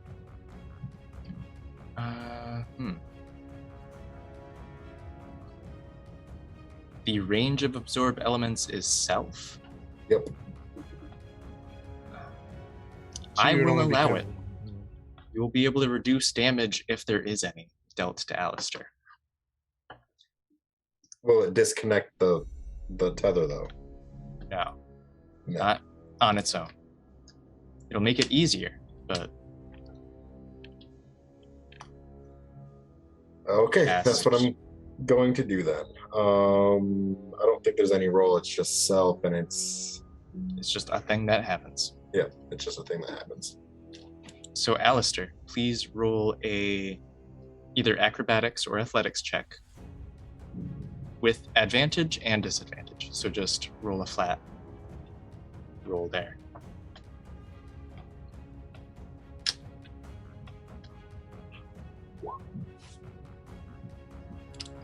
An 11. That's an 11. Probably still not enough. So it was a low DC. Just had to get above 10. Nice. You would take 3 damage. 3 cold damage, which is absorbed. Or is absorbed or? It's resistance. Okay, so 1. Yep. 1 cold damage. Little frostbitten. Some of your skin flakes off and falls away as the tentacle pulls and slips. And you have Azra to thank for not falling into the fog. All right. Well, then I'm going to use my turn to cast Aid. And up to 3 creatures within range, gladly there's 3 of us, our current and maximum hit points increased by 5 for 8 hours. Wonderful. So, enjoy a little plus 5 HP.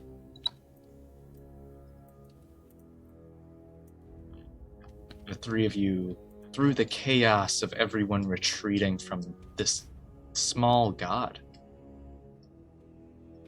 managed to make your way back to the tribe, and Verka's troops have been routed for the time being. Should be safe for the night. Anything beyond that, Verka will return. And then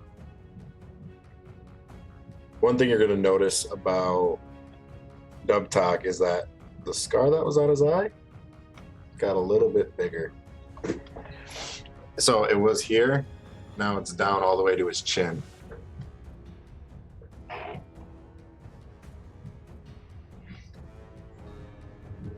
We're all okay.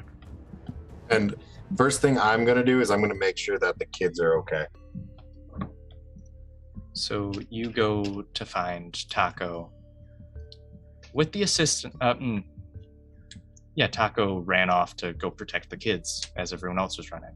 You go to find her back at the grotto with Wodai in tow. As she followed the 3 of you, the pillar of the community, and the one who was delivered by Ko to the battle. So Dubtalk, you reunite with Taco, Taka, Utad, Wodai, and the other 2 children who have been mostly, banging on rocks with sticks, doing little beats. I'm glad you guys are okay. I need to sit down. I am okay. They took a beating there, buddy. You may want to go take a nap. Yeah, does anybody have anything to close up a wound real quick? Like salve, stop the bleeding, something? Taco hands you a berry. Azra.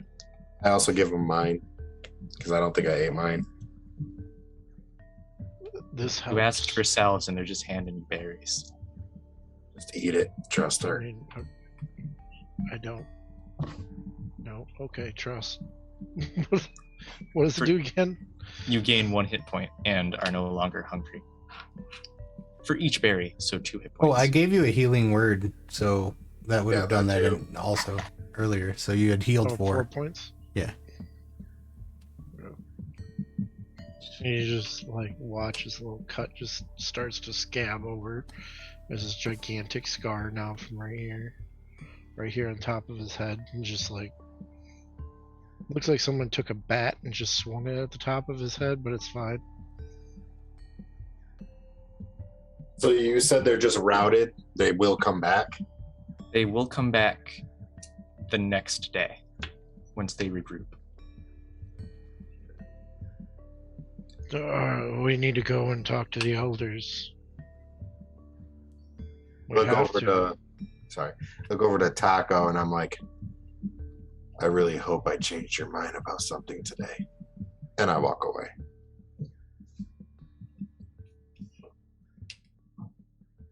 The 3 of you, with Wodai following after you, because Wodai lives with Goop Gab, son of Goop Goop. Mm-hmm. The other children now live with Taco. Their parents were traders, or were Taco, in the case of Taka. The 4 of you go back to the ape camp. Find that Bighorn is the only elder that remains, with the chieftain Desra and shaman Clara,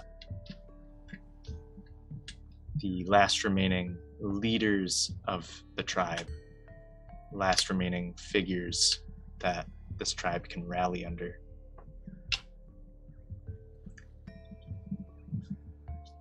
They're just trying to dress their wounds after the clan magic faded. We need to have a meeting now. We need to get all the clan's members together. I don't care if they're tired, beaten, legs are broken. They need to come and see this. The time is of the utmost importance.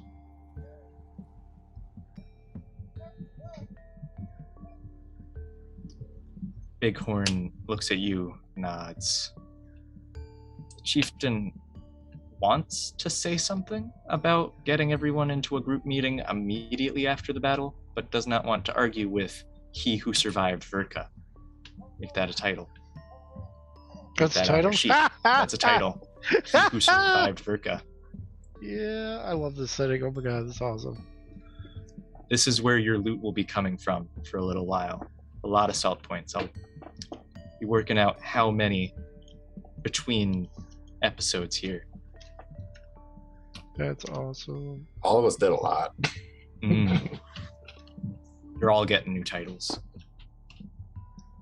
But yeah, the tribe gathers together. There's actually one guy named Garab who's got both legs broken. So he does not appreciate being called out so specifically. But he's there. Alstra just like picks him up in one arm. He's like, you'll be fine. Just sit here and have broken legs. You sit him on Goop Gab's rock. Goop Gab doesn't complain about needing to share the rock with someone with broken legs. And he'll. We got sorry. He just stands in the center. Not like he's obviously kind of a little lost because politics are lost on Asura. It's just a general thing. But he stands in front of them and is because he knows, like, he's been in this war before, so he understands that they're coming back, and it's not going to take a lot of time for them to do it. So he stands in front of them and he just says, "They will be back, the shepherd and his flock. They are no longer brethren of ours. They are no longer bear clan, ape clan. They are no longer lion or clan of the great and mighty Ko. They are deserters, forsakeners, and betrayers, and they will be back tomorrow. So what do we do?"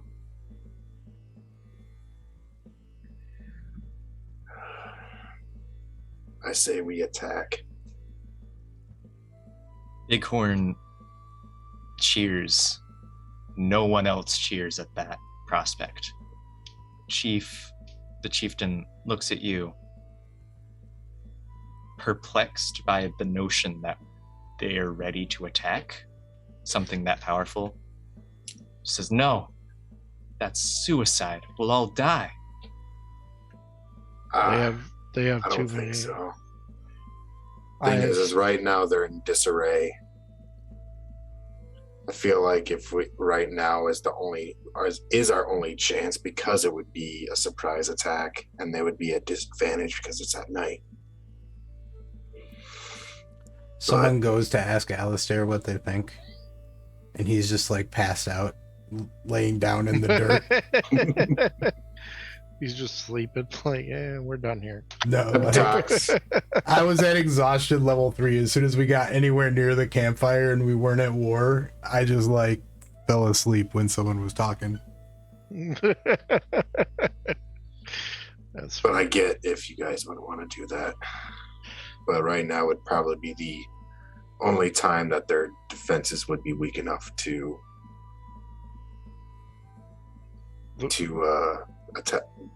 win this battle. The problem is, and I don't disagree that they are in disarray right now, that they are scattered, and it would be a good time to attack. But I feel like let me finish, please. Oh. Most of our warrior brethren were either betrayers or we have one warrior among the people right now.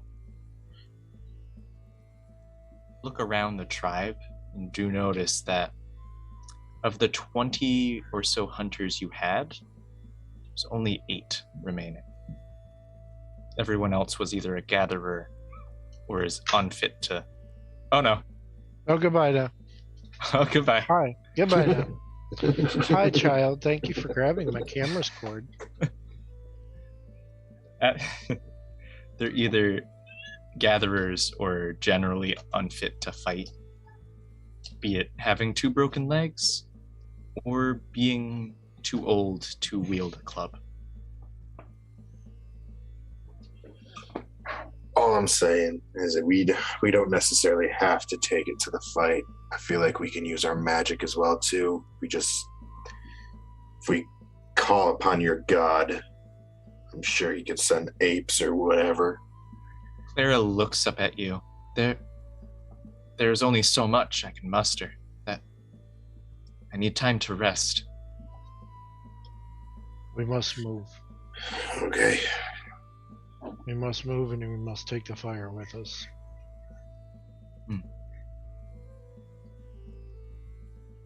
Okay, so out of...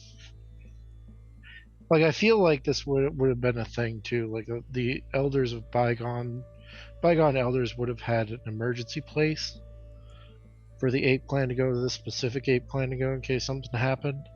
Like, it makes sense because wars everywhere. Literally happens every 2 years. Right, so, like, I feel like they would have, like, a valley or, you know, just a cave system somewhere that they could go. As you all are discussing this, one of the orcs from He Who Has Gone Before, from his tribe, stands up.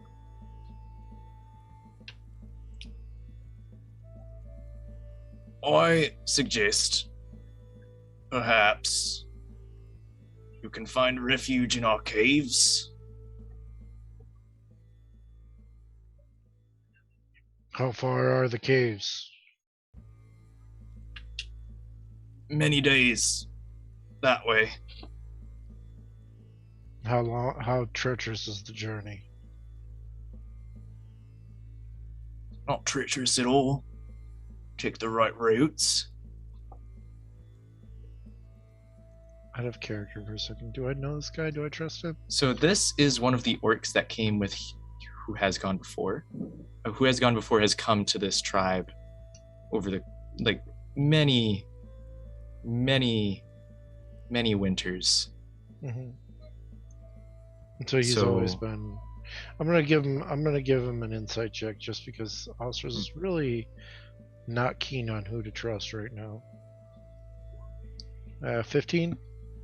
He is being earnest, but you also understand that Who Has Gone Before and the other orcs are all asleep in a small tent somewhere. Pretty sure this orc has not consulted anyone else from the tribe before extending this invitation. But the invitation has been extended. And what does the other clan members say? Well, I'm sure they wouldn't mind. I was going to ask them once the day star rose. I think we've traded for many winters now. I can't imagine Chief would have a problem. I think you should, if we're going to go, I think you should leave right now and ask. And I don't know if I speak for everyone here, but I think that is the most sensible course of action.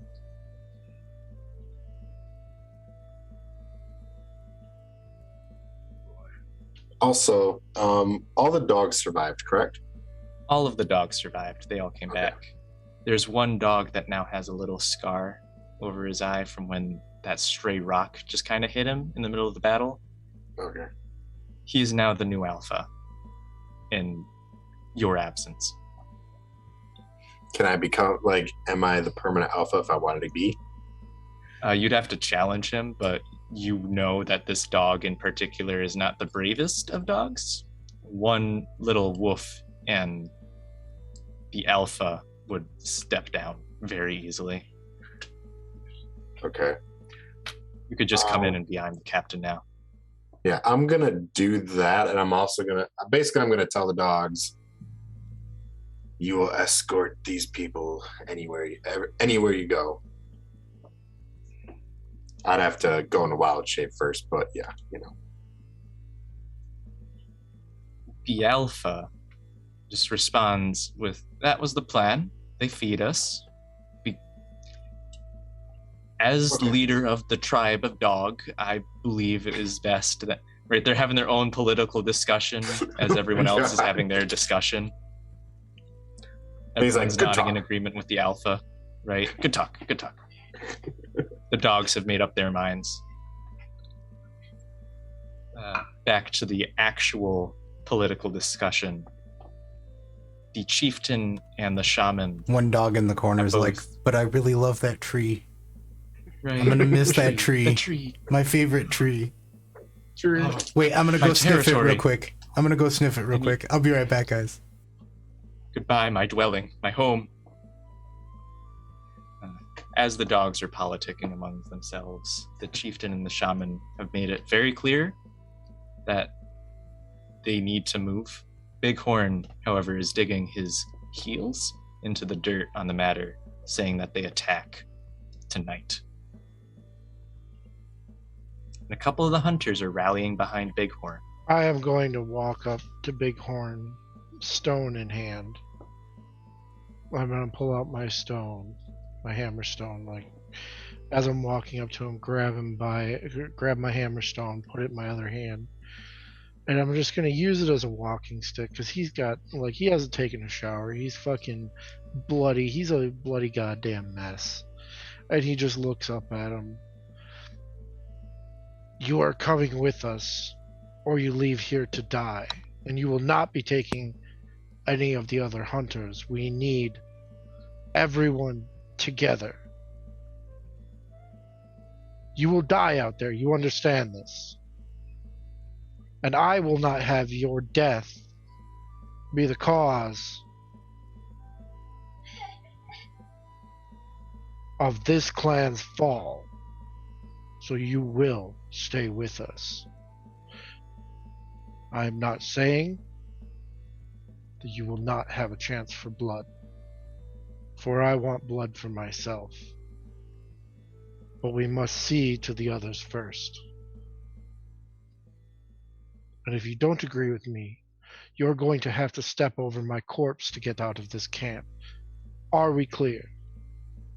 Please roll an intimidation check.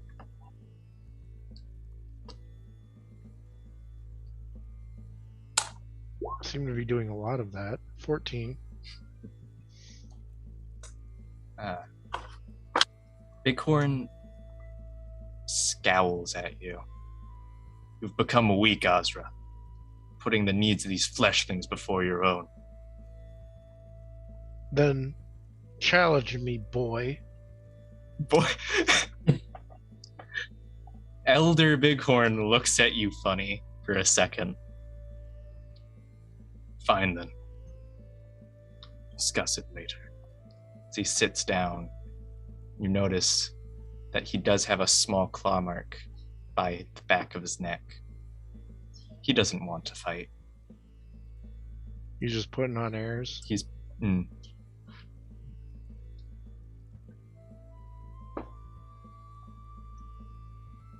Alright. Is there any other dissenters among us? If so, we must leave at first light. Or if not, we must leave at first light.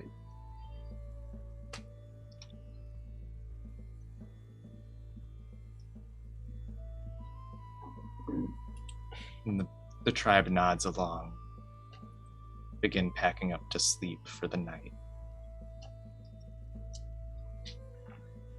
Hey DM, is this gonna be This is a long rest. This is most definitely a long rest. Can I use some temporary hit dice, please? So how we will be doing long rests and healing for this game, instead of simply gaining back all your HP and half of your hit dice, you just gain back half of your hit dice and you can spend them during a long rest as if it were a short rest. Okay. So I will gain back. Are we rounding up or down? We're rounding up. Okay. So I will use my 2 that I have left, and I'll go back to 2. D12 plus con for each one, right? Yep. You roll the die and add your Constitution modifier. And an extra 1d6 from Bardic Song of Rest. Song of Rest. Alright, so 14, which is going to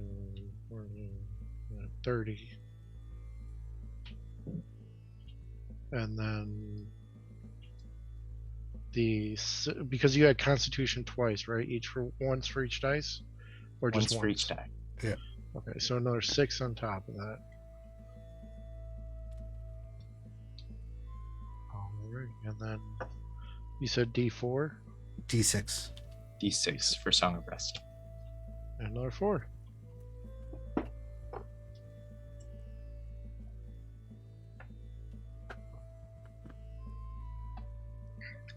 And you recover from a level of exhaustion. Yep. For those exhausted. I still suck. Alistair's eyes just get a little less baggy. Yeah, I no longer have disadvantage on every check, just attacks. All right, so, and then I can actually change out my spells now, correct? You can change your spells as the druid, yep. Okay. You have access to 6 spells from the druid spell list. For both first and second, correct? First and second level. So the total number of leveled spells is 6. You could take 1 first level spell and 5 second level spells. Pretty sure. Sweet. Okay. I want my back. I want Cure Wounds. You just won't have the slots to cast them all. But yeah. Yeah. Just cast that 1 first level spell with all your first level spell slots. Good point. And well, that I do have to say that absorb energy actually came in clutch today.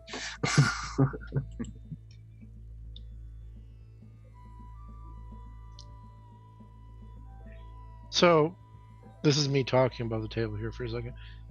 Do we know how to summon Ko now? Is that something we can do? You do not know how to summon Ko. Damn it. Sadly. Damn it. You understand that Ko, when required to, will send assistance. But you do not know quite how to summon Ko himself just into the battlefield. Yet. I Yes. If I have to wake Ko's ass up myself, I'm going to do it. know how to summon that. just throw a rock at him while he's sleeping. Hey, go! And then just run away and lead him into the battle.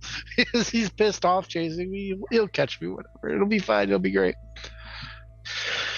And as the tribe falls asleep, and the stars overhead finish telling their stories, begin jousting each other in the night sky to determine who will be the day star for the day, we will be wrapping up this session of Planegea to Rival the Gods. Glory be to our audience for joining us around the clan fire today and listening to our tale. As for our other stories, following us tonight is Cult Divinity Lost. On Monday, we have the 2nd season of Dune, followed by Mythos World later that night. Tuesdays is the first session of Twilight 2000 in the afternoon Eastern Standard Time, followed by Mecha Hack. Wednesday, we have the One Ring RPG. Thursdays, we finished The Changeling the Lost Chronicle, ran by our very own Am Changeling, and Pathfinder Undying follows shortly after. On Fridays, we have Call of Cthulhu Masks of Nyarlathotep and Scarred Lands Dracogenesis. And on Saturday, we have a D&D campaign, Usurpers of Ruination, and the SCP RPG. Special thanks tonight to our patrons and Twitch subscribers. You help make our quality better, our cosplay sharper, and our dried meat saltier. Our cats and hounds thank you for that. Unlikely survivors, please tell our fans who you are, who you were, and who you will be throughout the week. All right, my name is J3Billion, otherwise known as John. I have been Osra, the barbarian, savior of children, pillar of the community, and now he who has survived. Wait for the name. Verka. Yeah, and so I'm super excited to play this game. It's turned out to be a lot of fun. And next time you catch me is going to be on Thursday. Yes. So see you there. Sweet. Okay. Hello. My name is Jared. You can find me at the Real Life Jared. Yeah, stuff like that. Next time you can find me is going to be, believe it or not, tomorrow playing Dune. My awesome cosplay just came in for that, and I'm super excited. You also see Key there too. We'll be gaming with him. So, and then after that, I believe I am on the One Ring on Wednesday, and then I will be back here on Sunday. So, did someone say do? Yeah. Oh no, Hey. you said spice was slow. Okay. I'm Corey, aka Narf, and this is the only show you can catch me on at the moment. However, during the week I work on a video game called Caves of Qud, QUD, which I just was told recently that we're going to be raising the price sometime in January to $20. Well, $19.99. It's currently $15 or $14.99. So go get it before it raises if you are interested in roguelike RPGs. It's a super fun one. And that's it for me. And again, I've been Kisama, your guide through Planegea. Thank you all very much for watching. And remember, big numbers are bad. Votes? Oh, votes! I knew something was missing in my script. Wow. The votes, most important part of the show. Yes. I mean, choose one of your fellow players here, my wonderful players, for who your favorite was. Player votes are an inspiration, while audience votes are a D4 for any role. So I got a D4 for audience today. I am giving mine. Yeah, I'm gonna give mine to Jared. I don't know. Wait, no. Yeah, I'm gonna give mine to Alistair for riding in on the back of a many-armed monkey. That was fucking fantastic. You saved my ass. I loved every part about that. I mean, I love Jared, his moment of just like, hey, here's a god. It's gonna fuck you up. Have fun. Like, I love both those moments equally, but I'm giving my vote to Alistair. And also, I'm sorry, Key, I don't want to call you out, but it's not Massive Nyarlathotep. It's Massive Nyanya. Okay? Please and thank you. See, I got it in my notes as Masks of Meow. I got mixed up, I guess. I'm sorry. I understandable. Rookie mistake, it's okay.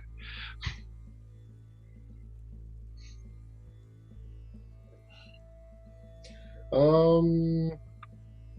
will probably